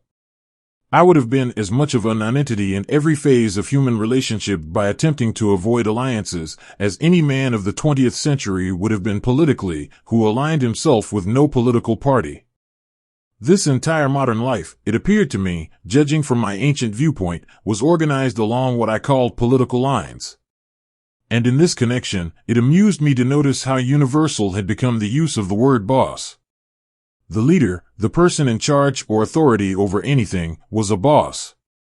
There was as little formality in his relations with his followers as there was in the case of the 20th century political boss, and the same high respect paid him by his followers as well as the same high consideration by him of their interests. He was just as much of an autocrat, and just as much depended upon the general popularity of his actions for the ability to maintain his autocracy. The sub-boss who could not command the loyalty of his followers was as quickly deposed, either by them or by his superiors, as the ancient ward leader of the 20th century who lost control of his votes. As society was organized in the 20th century, I do not believe the system could have worked in anything but politics. I tremble to think what would have happened had the attempt been made to handle the AEF this way during the First World War, instead of by that rigid military discipline and complete assumption of the individual as a mere standardized cog in the machine. But owing to the centuries of desperate suffering the people had endured at the hands of the Hans, there developed a spirit of self-sacrifice and consideration for the common good that made the scheme applicable and efficient in all forms of human cooperation. I have a little heresy about all this, however. My associates regard the thought with as much horror as many worthy people of the 20th century felt in regard to any heretical suggestion that the original outline of government as laid down in the first Constitution did not apply, as well to 20th century conditions as to those of the early 19th. In later years, I felt that there was a certain softening of moral fiber among the people, since the Hans had been finally destroyed with all their works, and Americans have developed a new luxury economy. I have seen signs of the reawakening of greed, of selfishness. The eternal cycle seems to be at work. I fear that slowly, though surely, private wealth is reappearing, codes of inflexibility are developing, they will be followed by corruption, degradation, and in the end some cataclysmic event will end this era and usher in a new one. All this, however, is wandering afar from my story, which concerns our early battles against the Hans, and not our more modern problems of self-control. Our victory over the 7 Han ships had set the country ablaze. The secret had been carefully communicated to the other gangs, and the country was agog from one end to the other. There was feverish activity in the ammunition plants, and the hunting of stray Han ships became an enthusiastic sport. The results were disastrous to our hereditary enemies. From the Pacific coast came the report of a great trans-Pacific liner of 75,000 tons lift being brought to Earth from a position of invisibility above the clouds. A dozen Sacramentos had caught the hazy outlines of its rep rays approaching them, head-on, in the twilight, like ghostly pillars reaching into the sky. They had fired rockets into it with ease, whereas they would have had difficulty in hitting it if it had been moving at right angles to their position. They got one rep ray. The other was not strong enough to hold it up. It floated to Earth, nose down, and since it was unarmed and unarmored, they had no difficulty in shooting it to pieces and massacring its crew and passengers. It seemed barbarous to me. But then I did not have centuries of bitter persecution in my blood. From the Jersey beaches we received news of the destruction of a New Yakalane liner. The sand snipers, practically invisible in their sand-colored clothing, and half buried along the beaches, lay in wait for days, risking the play of dis beams along the route, and finally registering for hits within a week. The Hans discontinued their service along this route, and as evidence that they were badly shaken by our success, sent no raiders down the beaches. It was a few weeks later that Big Boss Hart sent for me. "Tony," he said, "there are 2 things I want to talk to you about. One of them will become public property in a few days, I think. We aren't going to get any more Han ships by shooting up their repeller rays unless we use much larger rockets. They are wise to us now. They're putting armor of great thickness in the hulls of their ships below the rep ray machines. Near Buffalo this morning a party of Eries shot one without success. The explosion staggered her, but did not penetrate. As near as we can gather from their reports, their laboratories have developed a new alloy of great tensile strength and elasticity which nevertheless lets the rep rays through like a sieve. Our reports indicate that the Eries rockets bounced off harmlessly. Most of the party was wiped out as the dis rays went into action on them. This is going to mean real business for all of the gangs before long. The big bosses have just held a national ultraphone council. It was decided that America must organize on a national basis. The first move is to develop sectional organization by zones. I have been made superboss of the Mid-Atlantic zone. We're in for it now. The Hans are sure to launch reprisal expeditions. If we're to save the race, we must keep them away from our camps and plants. I'm thinking of developing a permanent field force, along the lines of the regular armies of the 20th century you told me about. Its business will be twofold, to carry the warfare as much as possible to the Hans, and to serve as a decoy to keep their attention from our plants. I'm going to need your help in this. The other thing I wanted to talk to you about is this: amazing and impossible as it seems, there is a group, or perhaps an entire gang, somewhere among us, that is betraying us to the Hans. It may be the Bad Bloods, or it may be one of those gangs who live near one of the Han cities.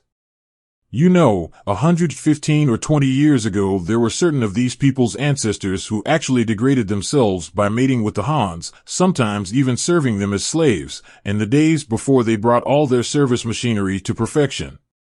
There is such a gang, called the Naggers, up near Buffalo, and another in mid-Jersey that men call the Pineys.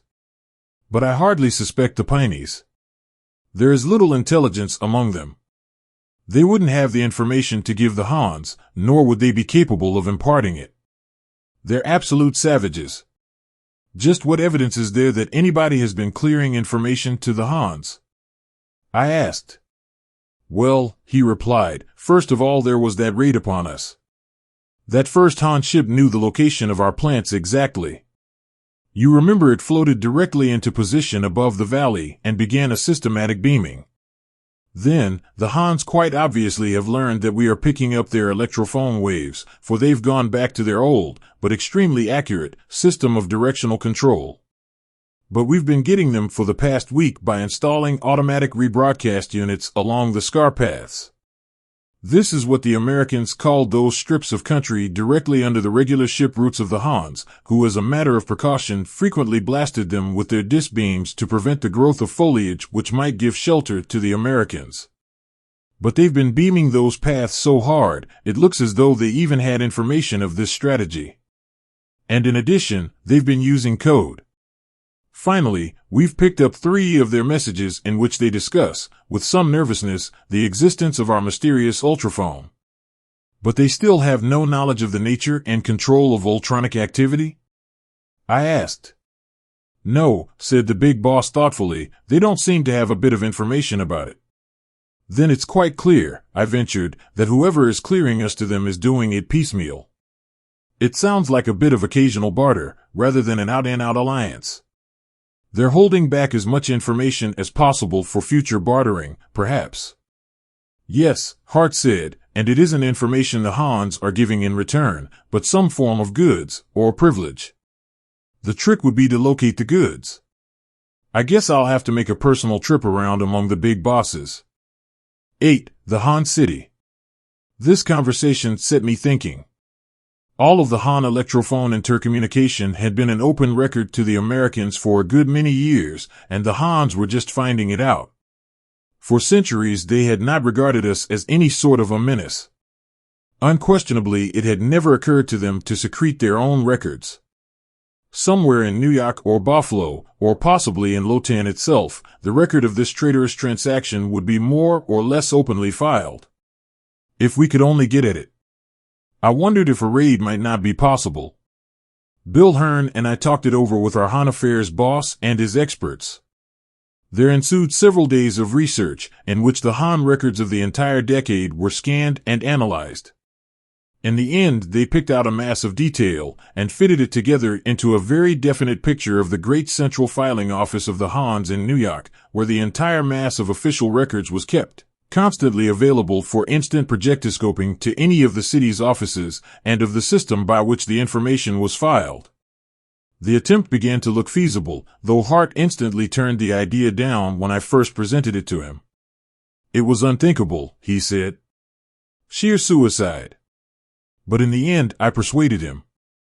I will need, I said, Blash, who is thoroughly familiar with the Han library system, Bert Gaunt, who for years has specialized on their military offices, Bill Barker, the Ray specialist, and the best swooper pilot we have.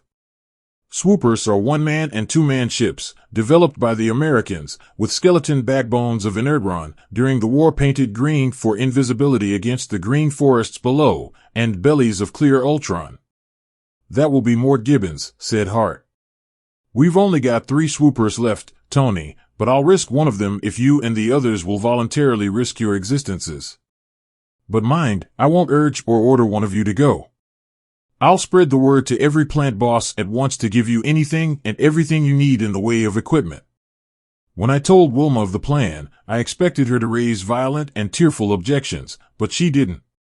She was made of far sterner stuff than the women of the 20th century.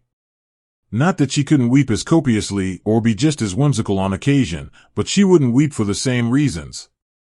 She just gave me an unfathomable look, in which there seemed to be a bit of pride, and asked eagerly for the details. I confess I was somewhat disappointed that she could so courageously risk my loss, even though I was amazed at her fortitude. But later I was to learn how little I knew her then. We were ready to slide off at dawn the next morning. I had kissed Wilma goodbye at our camp, and after a final conference over our plans, we boarded our craft and gently glided away over the treetops on a course, which, after crossing 3 routes of the Han ships, would take us out over the Atlantic, off the Jersey coast, whence we would come up on New York from the ocean. Twice we had to nose down and lie motionless on the ground near a route while Han ships passed. Those were tense moments. Had the green back of our ship been observed, we would have been disintegrated in a second. But it wasn't. Once over the water, however, we climbed in a great spiral, 10 miles in diameter, until our altimeter registered 10 miles.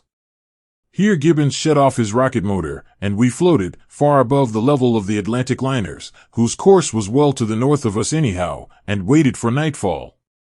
Then Gibbons turned from his control long enough to grin at me. "I have a surprise for you, Tony," he said, throwing back the lid of what I had supposed was a big supply case. And with a sigh of relief, Wilma stepped out of the case. "If you go into zero, a common expression of the day for being annihilated by the disintegrator ray, you don't think I'm going to let you go alone, do you, Tony?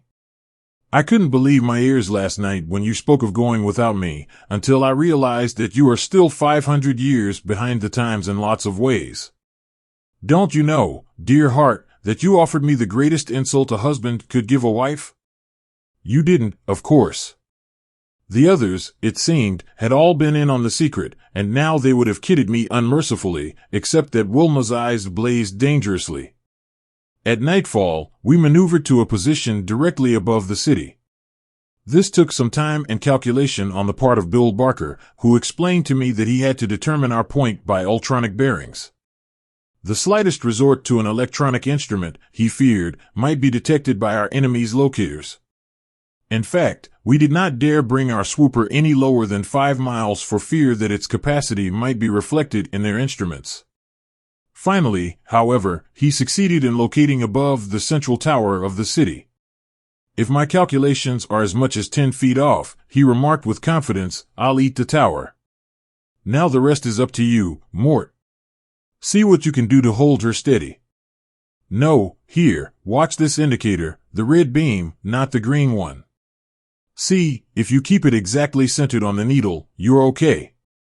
The width of the beam represents 17 feet. The tower platform is 50 feet square, so we've got a good margin to work on." For several moments we watched as Gibbons bent over his levers, constantly adjusting them with deft touches of his fingers. After a bit of wavering, the beam remained centered on the needle. "Now," I said, "let's drop." I opened the trap and looked down, but quickly shut it again when I felt the air rushing out of the ship into the rarefied atmosphere in a torrent. Gibbons literally yelled a protest from his instrument board. "I forgot," I mumbled. "Silly of me. Of course, we'll have to drop out of compartment." The compartment, to which I referred, was similar to those in some of the 20th century submarines. We all entered it. There was barely room for us to stand, shoulder to shoulder. With some struggles, we got into our special air helmets and adjusted the pressure.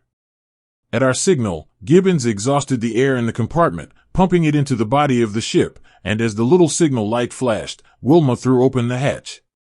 Setting the Ultron wire reel, I climbed through, and began to slide down gently.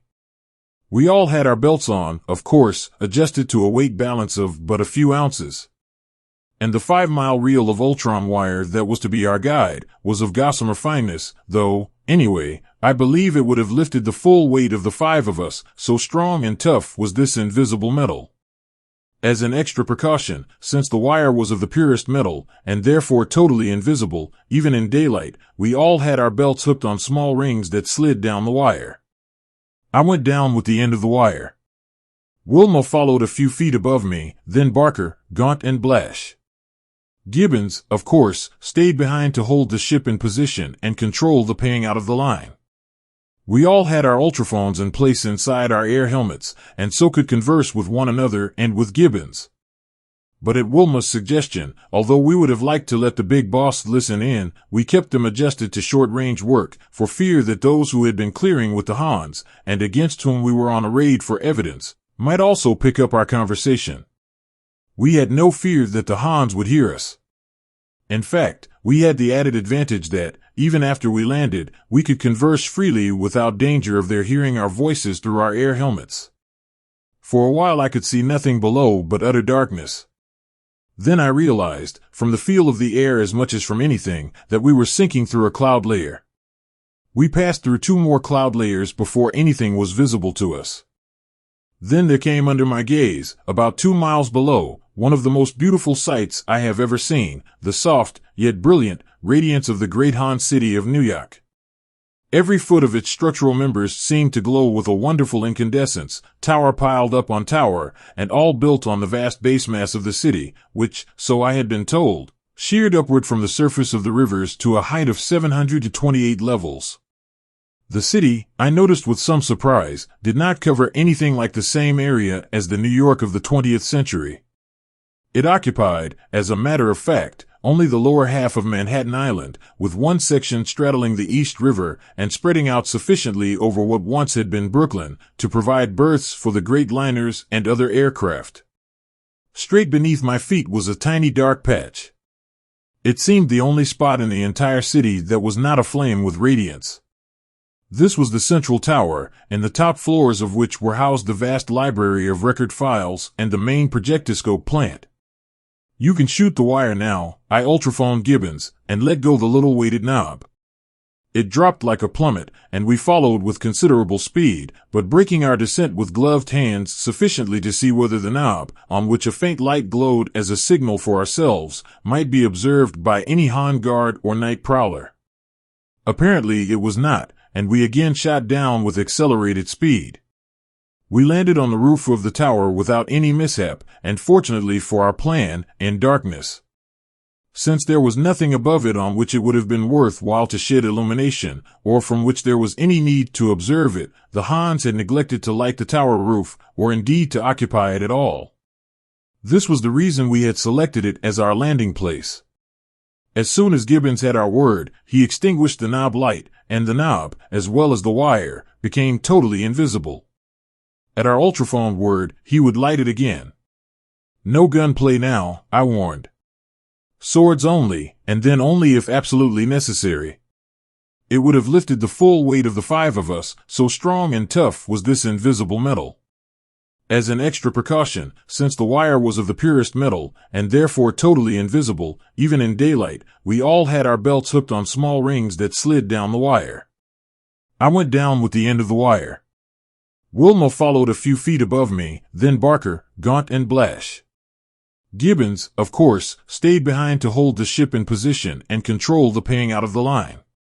We all had our ultrophones in place inside our air helmets, and so could converse with one another and with Gibbons.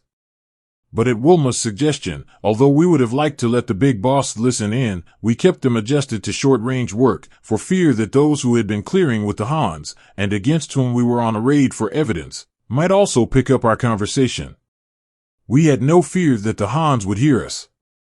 In fact, we had the added advantage that, even after we landed, we could converse freely without danger of their hearing our voices through our air helmets. For a while I could see nothing below but utter darkness. Then I realized, from the feel of the air as much as from anything, that we were sinking through a cloud layer. We passed through 2 more cloud layers before anything was visible to us. Then there came under my gaze, about 2 miles below, one of the most beautiful sights I have ever seen, the soft, yet brilliant, radiance of the great Han city of New York. Every foot of its structural members seemed to glow with a wonderful incandescence, tower piled up on tower, and all built on the vast base mass of the city, which, so I had been told, sheered upward from the surface of the rivers to a height of 728 levels. The city, I noticed with some surprise, did not cover anything like the same area as the New York of the 20th century. It occupied, as a matter of fact, only the lower half of Manhattan Island, with one section straddling the East River and spreading out sufficiently over what once had been Brooklyn to provide berths for the great liners and other aircraft. Straight beneath my feet was a tiny dark patch. It seemed the only spot in the entire city that was not aflame with radiance. This was the central tower, in the top floors of which were housed the vast library of record files and the main projectoscope plant. "You can shoot the wire now," I ultrophoned Gibbons, and let go the little weighted knob. It dropped like a plummet, and we followed with considerable speed, but breaking our descent with gloved hands sufficiently to see whether the knob, on which a faint light glowed as a signal for ourselves, might be observed by any Han guard or night prowler. Apparently it was not, and we again shot down with accelerated speed. We landed on the roof of the tower without any mishap, and fortunately for our plan, in darkness. Since there was nothing above it on which it would have been worth while to shed illumination, or from which there was any need to observe it, the Hans had neglected to light the tower roof, or indeed to occupy it at all. This was the reason we had selected it as our landing place. As soon as Gibbons had our word, he extinguished the knob light, and the knob, as well as the wire, became totally invisible. At our ultrophone word, he would light it again. "No gunplay now," I warned. Swords only, and then only if absolutely necessary. Closely bunched, and treading as lightly as only inertron-belted people could, we made our way cautiously through a door and down an inclined plane to the floor below, where Gaunt and Blash assured us the military offices were located. Twice Barker cautioned us to stop as we were about to pass in front of mirror-like windows in the passage wall, and flattening ourselves to the floor, we crawled past them. Projectoscopes, he said. Probably on automatic record only, at this time of night. Still, we don't want to leave any records for them to study after we're gone. Were you ever here before? I asked. No, he replied, but I haven't been studying their electrophone communications for 7 years without being able to recognize these machines when I run across them. 9. The fight in the tower. So far we had not laid eyes on a Han. The tower seemed deserted. Blash and Gaunt, however, assured me that there would be at least one man on duty in the military offices, though he would probably be asleep, and 2 or 3 in the library proper and the projectoscope plant. We've got to put them out of commission, I said. Did you bring the dope cans, Wilma? Yes, she said, 2 for each. Here, and she distributed them. We were now 2 levels below the roof, and at the point where we were to separate. I did not want to let Wilma out of my sight, but it was necessary. According to our plan, Barker was to make his way to the projectoscope plant, Blash and I to the library, and Wilma and Gaunt to the military office. Blash and I traversed a long corridor and paused at the great arched doorway of the library. Cautiously we peered in. Seated at 3 great switchboards were library operatives.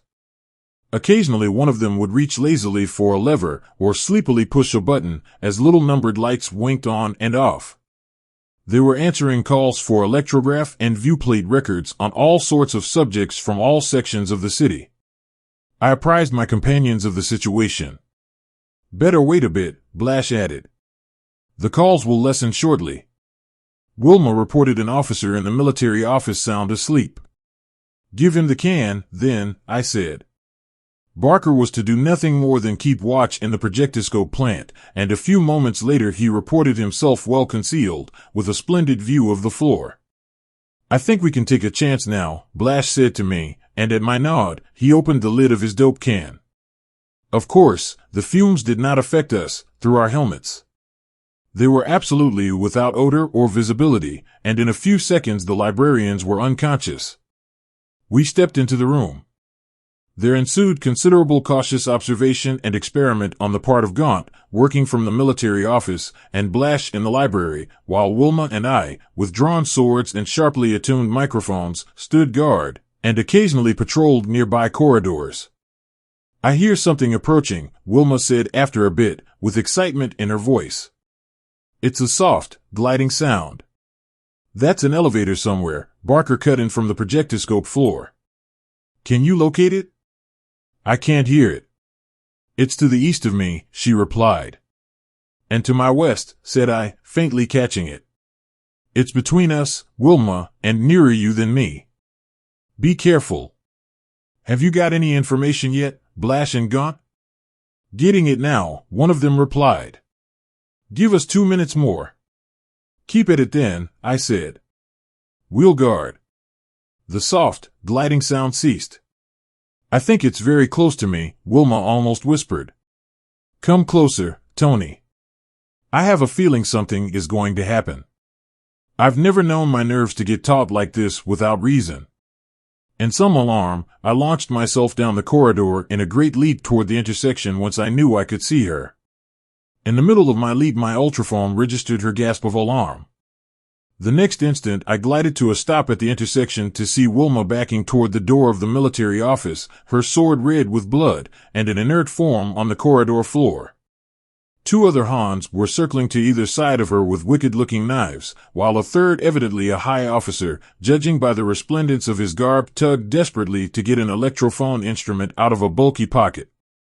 If he ever gave the alarm, there was no telling what might happen to us. I was at least 70 feet away, but I crouched low and sprang with every bit of strength in my legs. It would be more correct to say that I dived, for I reached the fellow head-on, with no attempt to draw my legs beneath me. Some instinct must have warned him, for he turned suddenly as I hurtled close to him. But by this time I had sunk close to the floor, and had stiffened myself rigidly, lest a dragging knee or foot might just prevent my reaching him. I brought my blade upward and over. It was a vicious slash that laid him open, bisecting him from groin to chin, and his dead body toppled down on me as I slid to a tangled stop. The other two, startled, turned. Wilma leaped at one and struck him down with a side slash. I looked up at this instant, and the dazed fear on his face at the length of her leap registered vividly. The Hans knew nothing of our inertron belts, it seemed, and these leaps and dives of ours filled them with terror. As I rose to my feet, a gory mess, Wilma, with a poise and speed which I found time to admire even in this crisis, again leaped. This time she dove head first as I had done and, with a beautifully executed thrust, ran the last Han through the throat. Uncertainly, she scrambled to her feet, staggered queerly, and then sank gently prone on the corridor. She had fainted. At this juncture, Blash and Gaunt reported with elation that they had the record we wanted. "Back to the roof, everybody," I ordered, as I picked Wilma up in my arms. With her inertron belt, she felt as light as a feather. Gaunt joined me at once from the military office, and at the intersection of the corridor, we came upon Blash waiting for us. Barker, however, was not in evidence. "Where are you, Barker?" I called. "Go ahead," he replied. "I'll be with you on the roof at once." We came out in the open without any further mishap, and I instructed Gibbons in the ship to light the knob on the end of the Ultron wire. It flashed dully a few feet away from us. Just how he had maneuvered the ship to keep our end of the line in position, without it swinging in a tremendous arc, I have never been able to understand. Had not the night been an unusually still one, he could not have checked the initial pendulum-like movements. As it was, there was considerable air current at certain of the levels, and in different directions too. But Gibbons was an expert of rare ability and sensitivity in the handling of a rocket ship, and he managed, with the aid of his delicate instruments, to sense the drifts almost before they affected the fine Ultron wire, and to neutralize them with little shifts in the position of the ship. Blash and Gaunt fastened their rings to the wire, and I hooked my own and Wilma's on, too. But on looking around, I found Barker was still missing. "Barker, come," I called. "We're waiting." "Coming," he replied, and indeed, at that instant, his figure appeared up the ramp. He chuckled as he fastened his ring to the wire, and said something about a little surprise he had left for the Hans. "Don't reel in the wire more than a few hundred feet," I instructed Gibbons. "It will take too long to wind it in. We'll float up, and when we're aboard, we can drop it." In order to float up, we had to dispense with a pound or two of weight apiece. We hurled our swords from us, and kicked off our shoes as Gibbons reeled up the line a bit, and then letting go of the wire, began to hum upward on our rings with increasing velocity. The rush of air brought Wilma to, and I hastily explained to her that we had been successful. Receding far below us now, I could see our dully shining knob swinging to and fro in an ever-widening arc as it crossed and recrossed the black square of the tower roof. As an extra precaution, I ordered Gibbons to shut off the light and to show one from the belly of the ship, for so great was our speed now that I began to fear we would have difficulty in checking ourselves. We were literally falling upward, and with terrific acceleration. Fortunately, we had several minutes in which to solve this difficulty, which none of us, strangely enough, had foreseen. It was Gibbons who found the answer. "You'll be all right if all of you grab the wire tight when I give the word," he said. "First I'll start reeling it in at full speed. You won't get much of a jar, and then I'll decrease its speed again gradually, and its weight will hold you back. Are you ready? 1, 2, 3. We all grabbed tightly with our gloved hands as he gave the word. We must have been rising a good bit faster than he figured, however, for it wrenched our arms considerably, and the maneuver set up a sickening pendulum motion. For a while all we could do was swing there in an arc that may have been a quarter of a mile across, about 3.5 miles above the city, and still more than a mile from our ship. Gibbons skillfully took up the slack as our momentum pulled up the line. Then at last we had ourselves under control again, and continued our upward journey, checking our speed somewhat with our gloves. There was not one of us who did not breathe a big sigh of relief when we scrambled through the hatch safely into the ship again, cast off the Ultron line, and slammed the trap shut. Little realizing that we had a still more terrible experience to go through, we discussed the information Blash and Gaunt had between them extracted from the Han records, and the advisability of ultraphoning Hart at once. 10. The Walls of Hell. The traitors were, it seemed, a degenerate gang of Americans, located a few miles north of New York on the wooded banks of the Hudson, the Senzings.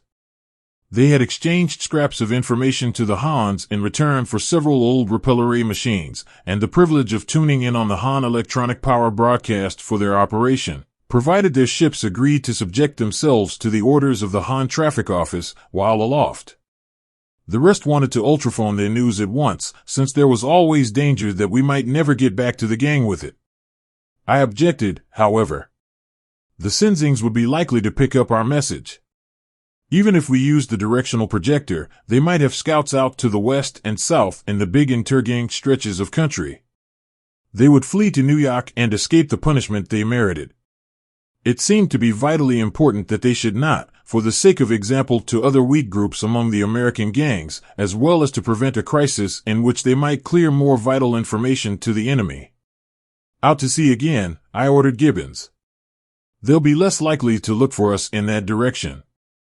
Easy, boss, easy, he replied. Wait until we get up a mile or two more. They must have discovered evidences of our raid by now, and their dish-ray wall may go in operation any moment. Even as he spoke, the ship lurched downward and to one side. There it is, he shouted. Hang on, everybody. We're going to nose straight up. And he flipped the rocket motor control wide open. Looking through one of the rear ports, I could see a nebulous, luminous ring, and on all sides the atmosphere took on a faint iridescence. We were almost over the destructive range of the disintegrator ray wall, a hollow cylinder of annihilation shooting upward from a solid ring of generators surrounding the city. It was the main defense system of the Hans, which had never been used except in periodic tests. They may or may not have suspected that an American rocket ship was within the cylinder. Probably they had turned on their generators more as a precaution to prevent any reaching a position above the city. But even at our present great height, we were in great danger. It was a question how much we might have been harmed by the rays themselves, for their effective range was not much more than 7 or 8 miles. The greater danger lay in the terrific downward rush of air within the cylinder to replace that which was being burned into nothingness by the continual play of the disintegrators. The air fell into the cylinder with the force of a gale. It would be rushing toward the wall from the outside with terrific force also, but, naturally, the effect was intensified on the interior. Our ship vibrated and trembled. We had only one chance of escape, to fight our way well above the current. To drift down with it meant ultimately, and inevitably, to be sucked into the destruction wall at some lower level. But very gradually and jerkily our upward movement, as shown on the indicators, began to increase, and after an hour of desperate struggle we were free of the maelstrom and into the rarefied upper levels. The terror beneath us was now invisible through several layers of cloud formations. Gibbons brought the ship back to an even keel, and drove her eastward into one of the most brilliantly gorgeous sunrises I have ever seen. We described a great circle to the south and west, and a long easy dive, for he had cut out his rocket motors to save them as much as possible. We had drawn terrifically on their fuel reserves in our battle with the elements. For the moment, the atmosphere below cleared, and we could see the Jersey coast far beneath, like a great map. We're not through yet, remarked Gibbons suddenly, pointing at his periscope and adjusting it to telescopic focus. A Han ship, and a drop ship at that, and he's seen us. If he whips that beam of his on us, we're done. I gazed, fascinated, at the viewplate. What I saw was a cigar-shaped ship not dissimilar to our own in design, and from the proportional size of its ports, of about the same size as our swoopers. We learned later that they carried crews, for the most part of not more than 3 or 4 men. They had streamlined hulls and tails that embodied universal jointed double fishtail rudders. In operation, they rose to great heights on their powerful repeller rays, then gathered speed either by a straight nose dive or an inclined dive in which they sometimes used the repeller ray slanted at a sharp angle. He was already above us, though several miles to the north. He could, of course, try to get on our tail and spear us with his beam as he dropped at us from a great height. Suddenly his beam blazed forth in a blinding flash, whipping downward slowly to our right. He went through a peculiar corkscrew-like evolution, evidently maneuvering to bring his beam to bear on us with a spiral motion. Gibbons brought the ship back to an even keel and drove her eastward into one of the most brilliantly gorgeous sunrises I have ever seen. We described a great circle to the south and west, and a long easy dive, for he had cut out his rocket motors to save them as much as possible. We had drawn terrifically on their fuel reserves in our battle with the elements. For the moment, the atmosphere below cleared, and we could see the Jersey coast far beneath, like a great map. "We're not through yet," remarked Gibbons suddenly, pointing at his periscope and adjusting it to telescopic focus. "A Han ship, and a dropship at that, and he's seen us. If he whips that beam of his on us, we're done." I gazed, fascinated, at the viewplate. What I saw was a cigar-shaped ship not dissimilar to our own in design, and from the proportional size of its ports, of about the same size as our swoopers. We learned later that they carried crews, for the most part of not more than 3 or 4 men. They had streamlined hulls and tails that embodied universal jointed double fishtail rudders. In operation, they rose to great heights on their powerful repeller rays, then gathered speed either by a straight nose dive or an inclined dive in which they sometimes used the repeller ray slanted at a sharp angle. He was already above us, though several miles to the north. He could, of course, try to get on our tail and spear us with his beam as he dropped at us from a great height. Suddenly his beam blazed forth in a blinding flash, whipping downward slowly to our right. He went through a peculiar corkscrew-like evolution, evidently maneuvering to bring his beam to bear on us with a spiral motion. Gibbons instantly sent our ship into a series of evolutions that must have looked like those of a frightened hen. Alternately, he used the forward and the reverse rocket blasts, and in varying degree. We fluttered, we shot suddenly to right and left, and dropped like a plummet in uncertain movements. But all the time the Han scout dropped toward us, determinedly whipping the air around us with his beam. Once it sliced across beneath us, not more than 100 feet, and we dropped with a jar into the pocket formed by the destruction of the air. He had dropped to within a mile of us, and was coming with the speed of a projectile when the end came. Gibbons always swore it was sheer luck. Maybe it was, but I like pilots who are lucky that way. In the midst of a dizzy, fluttering maneuver of our own, with the Han ship enlarging to our gaze with terrifying rapidity, and its beam slowly slicing toward us in what looked like certain destruction within the second, I saw Gibbons' fingers flick at the lever of his rocket gun, and a split second later the Han ship flew apart like a clay pigeon. We staggered and fluttered crazily for several moments while Gibbons struggled to bring our ship into balance, and a section of about 4 square feet in the side of the ship near the stern slowly crumbled like rusted metal. His beam actually had touched us, but our explosive rocket had got him 1,000th of a second sooner. Part of our rudder had been annihilated, and our motor damaged. But we were able to swoop gently back across Jersey, fortunately crossing the ship lanes without sighting any more Han craft, and finally settling to rest in the little glade beneath the trees, near Hart's camp. 11. The new boss. We had ultrophoned our arrival, and the big boss himself, surrounded by the council, was on hand to welcome us and learn our news. In turn, we were informed that during the night a band of raiding bad bloods, disguised under the insignia of the Altunas, a gang some distance to the west of us, had destroyed several of our camps before our people had rallied and driven them off. Their purpose, evidently, had been to embroil us with the Altunas, but fortunately, one of our exchanges recognized the bad blood leader, who had been slain.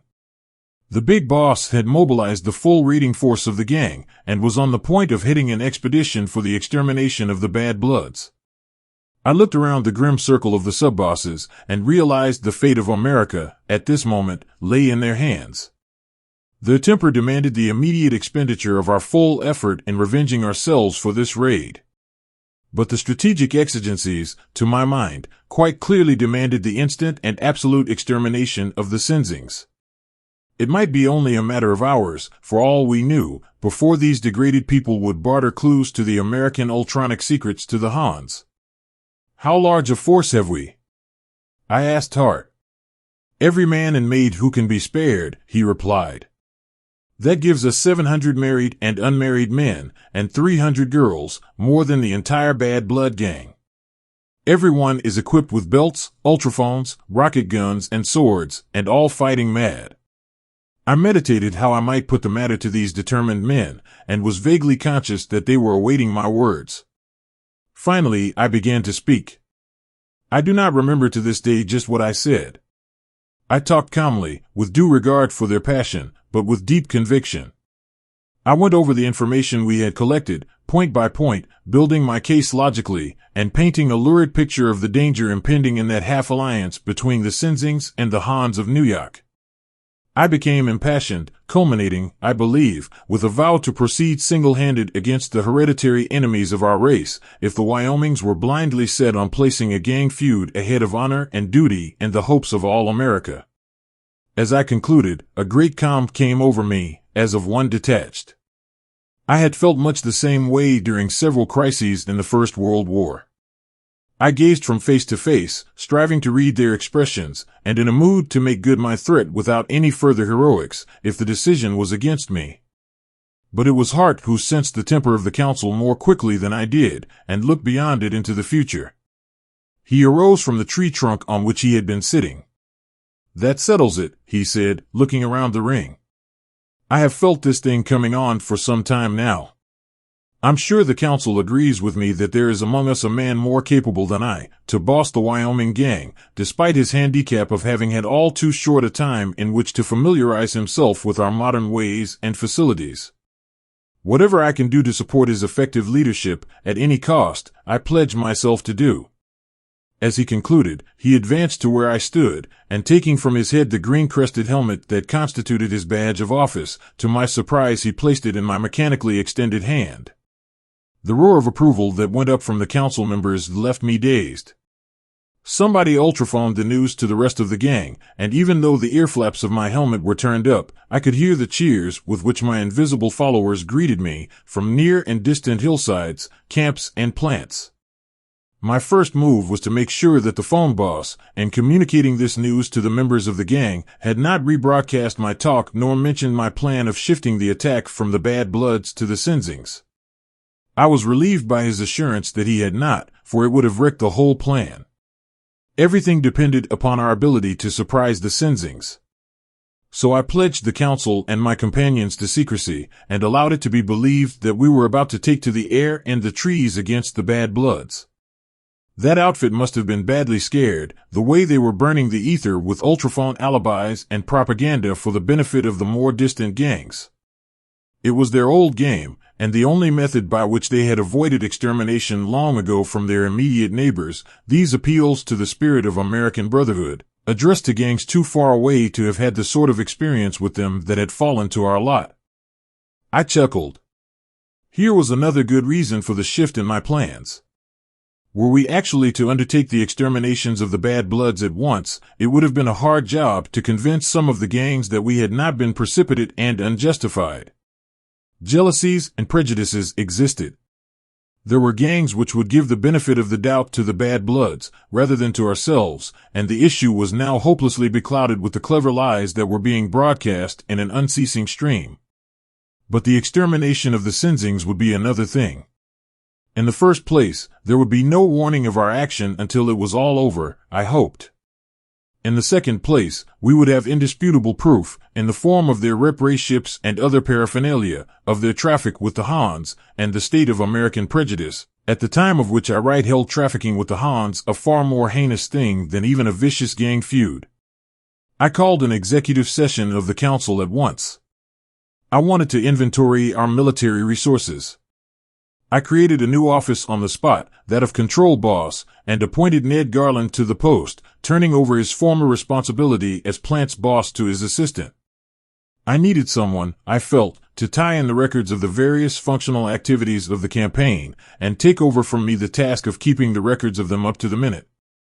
I received reports from the bosses of the Ultraphone unit and those of food, transportation, fighting gear, chemistry, electronic activity and electrophone intelligence, ultrascopes, air patrol and contact guard. My ideas for the campaign, of course, were somewhat tinged with my 20th century experience, and I found myself faced with the task of working out a staff organization that was a composite of the best and most easily applied principles of business and military efficiency, as I knew them from the viewpoint of immediate practicality. What I wanted was an organization that would be specialized, functionally, not as that indicated above, but from the angles of intelligence as to the Sensing's activities, intelligence as to Han activities, perfection of communication with my own units, cooperation of field command, and perfect mobilization of emergency supplies and resources. It took several hours of hard work with the Council to map out the plan. First, we assigned functional experts and equipment to each division in accordance with its needs. Then these in turn were reassigned by the new division bosses to the field commands as needed or as independent or headquarters units. The two intelligence divisions were named the White and the Yellow, indicating that one specialized on the American enemy and the other on the Mongolians. The division in charge of our own communications, the assignment of ultraphone frequencies and strengths, and the maintenance of operators and equipment, I called communications. I named Bill Hearn to the post of field boss, in charge of the main or undetached fighting units, and to the resources division, I assigned all responsibility for what few aircraft we had, and all transportation and supply problems I assigned to resources. The functional bosses stayed with this division. We finally completed our organization with the assignment of liaison representatives among the various divisions as needed. Thus I had a headquarters staff composed of the division bosses who reported directly to Ned Garland as control boss, or to Wilma as my personal assistant. And each of the division bosses had a small staff of his own. In the final summing up of our personnel and resources, I found we had roughly 1,000 troops, of whom some 350 were in what I called the service divisions, the rest being in Bill Hearn's field division. This latter number, however, was cut down somewhat by the assignment of numerous small units to detached service. Altogether, the actual available fighting force, I figured, would number about 500 by the time we actually went into action. We had only 6 small swoopers, but I had an ingenious plan in my mind, as the result of our little raid on New York, that would make this sufficient, since the reserves of inertron blocks were larger than I expected to find them. The Resources Division, by packing its supply cases a bit tight, or by slipping in extra blocks of inertron, was able to reduce each to a weight of a few ounces. These easily could be floated and towed by the swoopers in any quantity. Hitched to Ultron lines, it would be a virtual impossibility for them to break loose. The entire personnel, of course, was supplied with jumpers, and if each man and girl was careful to adjust balances properly, the entire number could also be towed along through the air, grasping wires of Ultron, swinging below the swoopers, or stringing out behind them. There would be nothing tiring about this, because the strain would be no greater than that of carrying a 1 or 2 pound weight in the hand, except for air friction at high speeds. But to make doubly sure that we should lose none of our personnel, I gave strict orders that the belts and tow lines should be equipped with rings and hooks. So great was the efficiency of the fundamental organization and discipline of the gang that we got underway at nightfall. One by one the swoopers eased into the air, each followed by its long train or kite tail of humanity and supply cases hanging lightly from its tow line. For convenience, the tow lines were made of an alloy of Ultron which, unlike the metal itself, is visible. At first these tails hung downward, but as the ship swung into formation and headed eastward toward the Bad Blood territory, gathering speed, they began to string out behind. And swinging low from each ship on heavily weighted lines, ultrascope, ultraphone, and straight vision observers keenly scanned the countryside, while intelligence men in the swoopers above bent over their instrument boards and viewplates. Leaving Control Boss Ned Garland temporarily in charge of affairs, Wilma and I dropped a weighted line from our ship and slid down about halfway to the underlookouts, that is to say, about 1,000 feet. The sensation of floating swiftly through the air like this, and the absolute security of one's confidence in the inertron belt, was one of never-ending delight to me. We reascended into the swooper as the expedition approached the territory of the Bad Bloods, and directed the preparations for the bombardment. It was part of my plan to appear to carry out the attack as originally planned.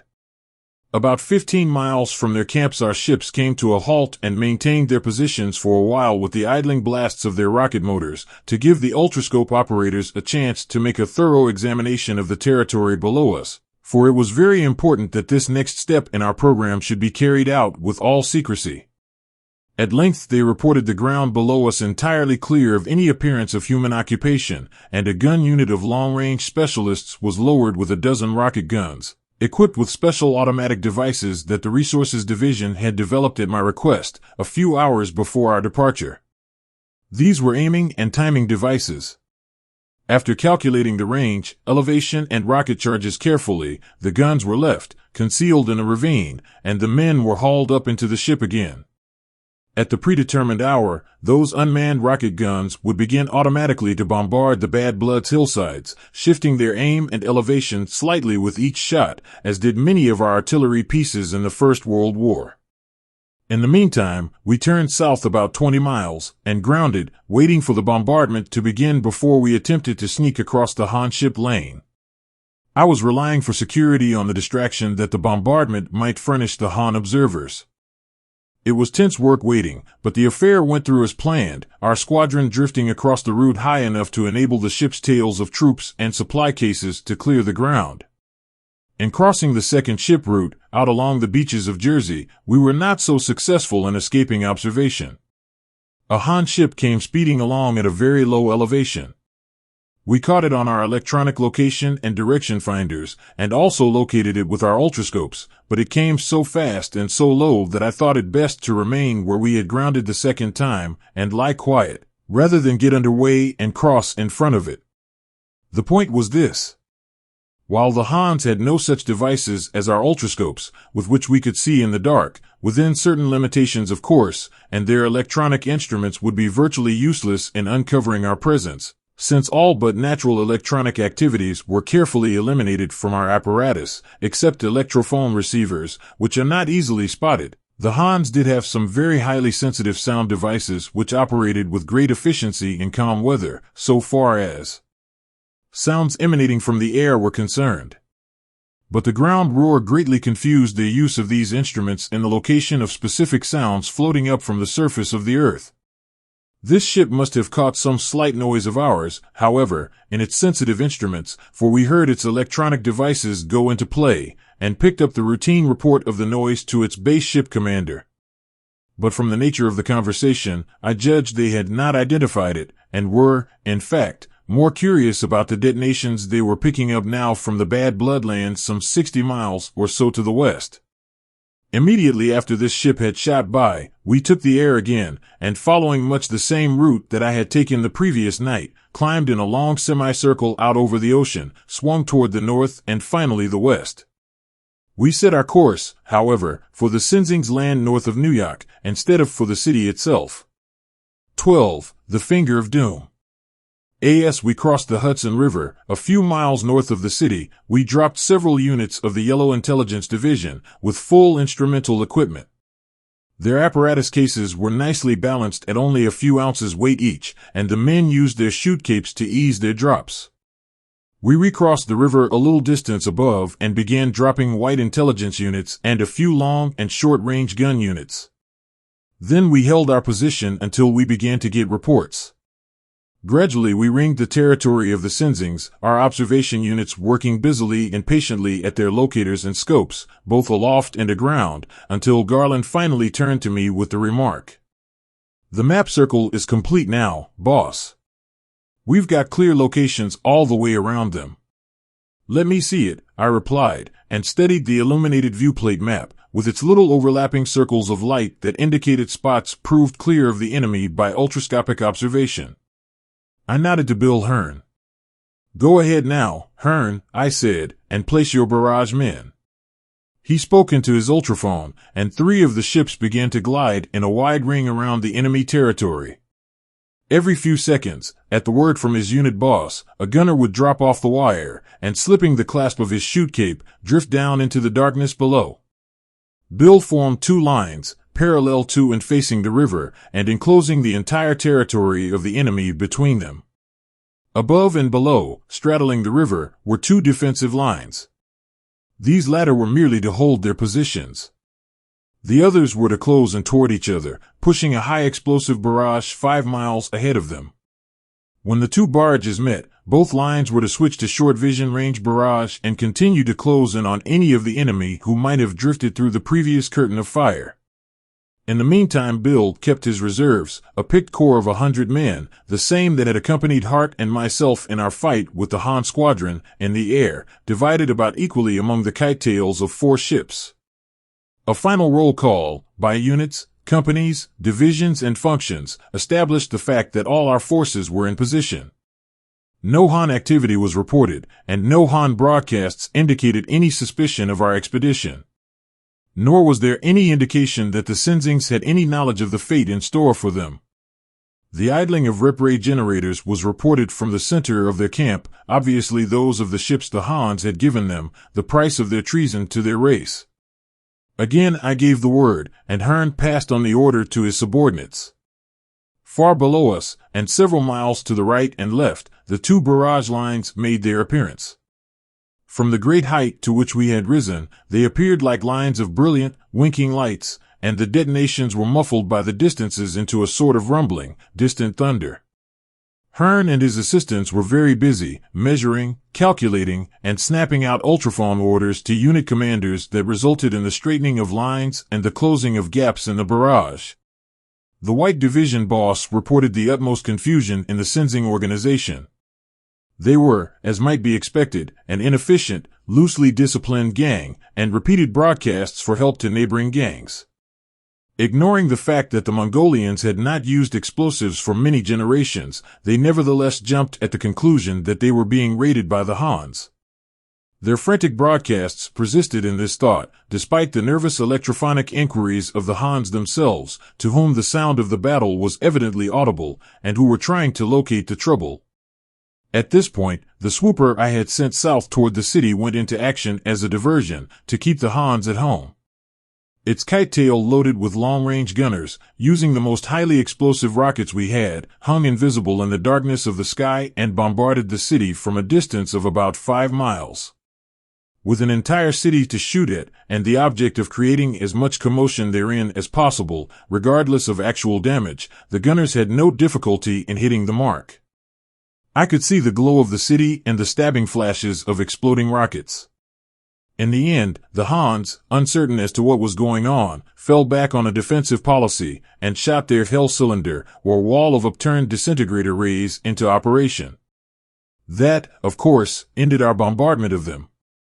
The rays were a perfect defense, disintegrating our rockets as they were reached. If they had not sent out ships before turning on the rays, and if they had none within sufficient radius already in the air, all would be well.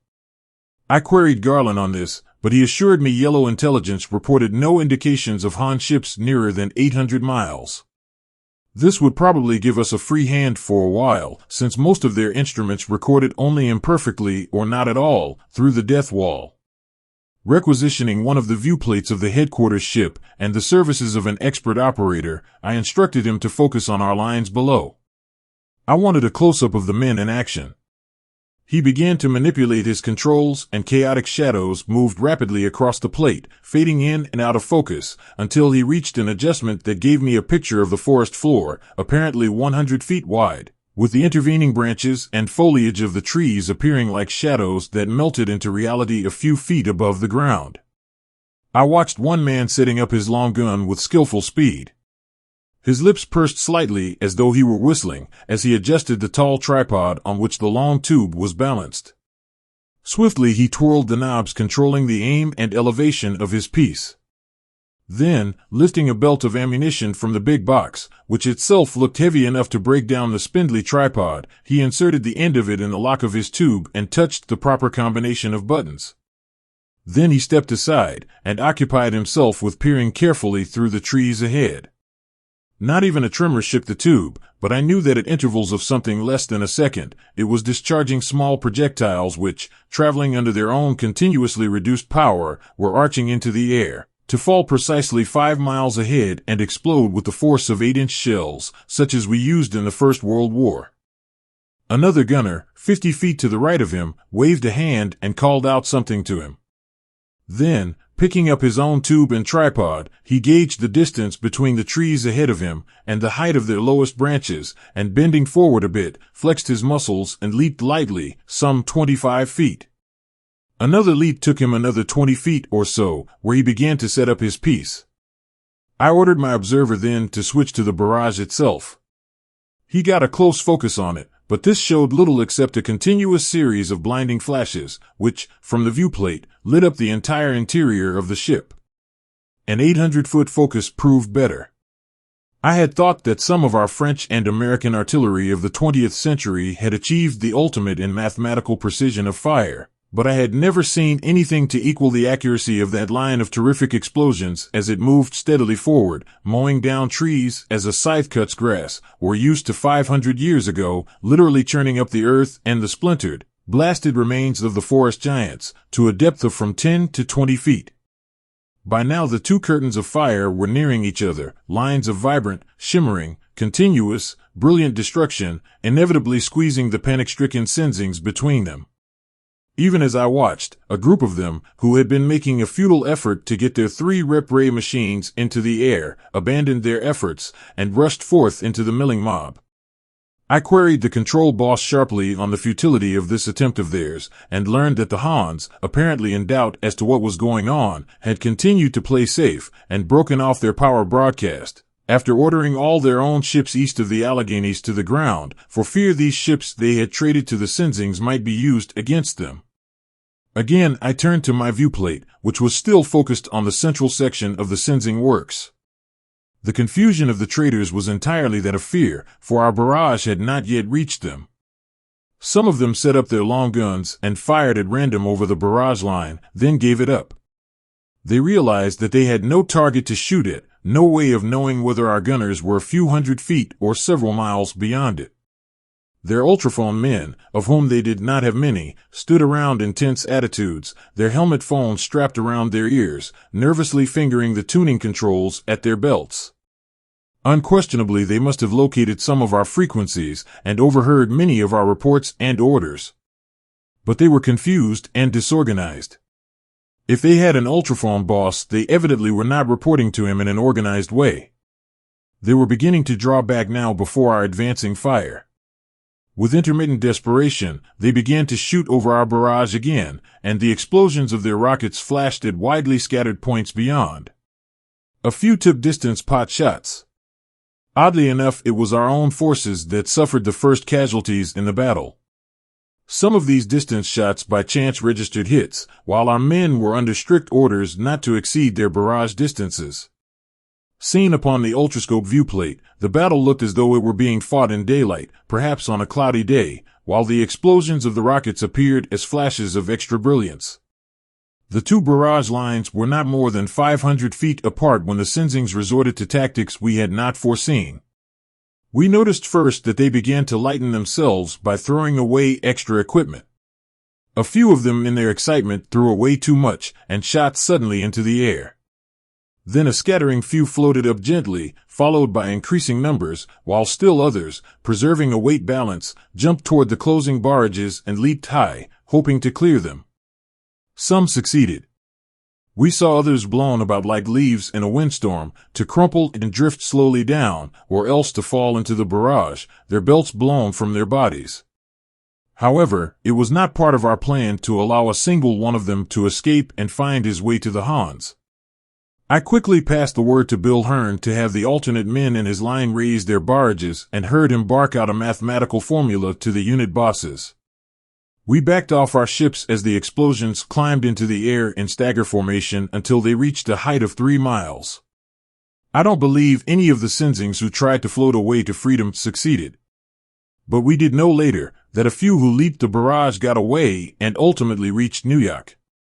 It was those who managed to jump the barrage who gave us the most trouble.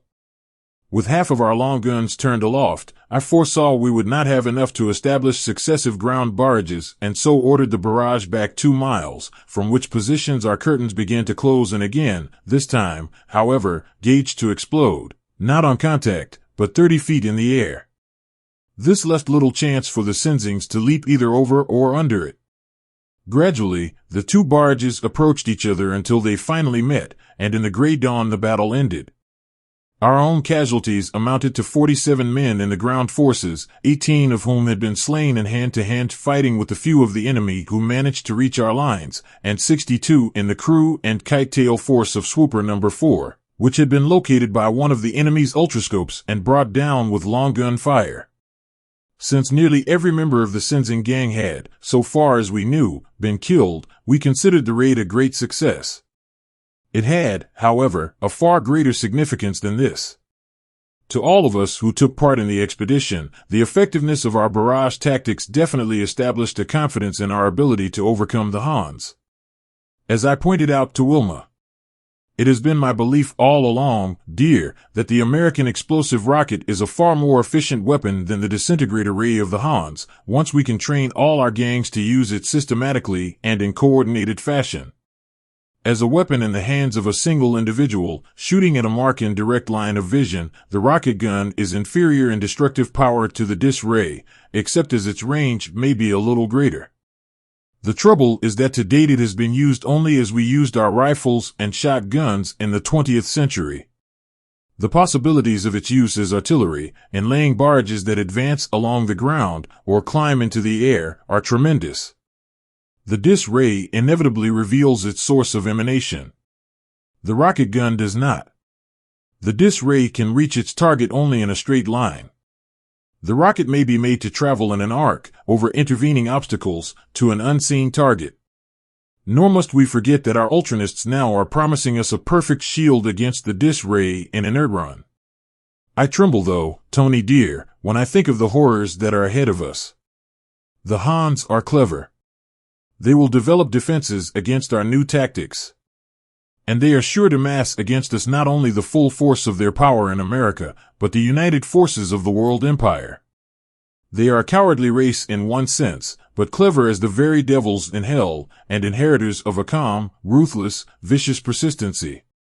Nevertheless, I prophesied, the finger of doom points squarely at them today, and unless you and I are killed in the struggle, we shall live to see America blast the yellow blight from the face of the earth. The end.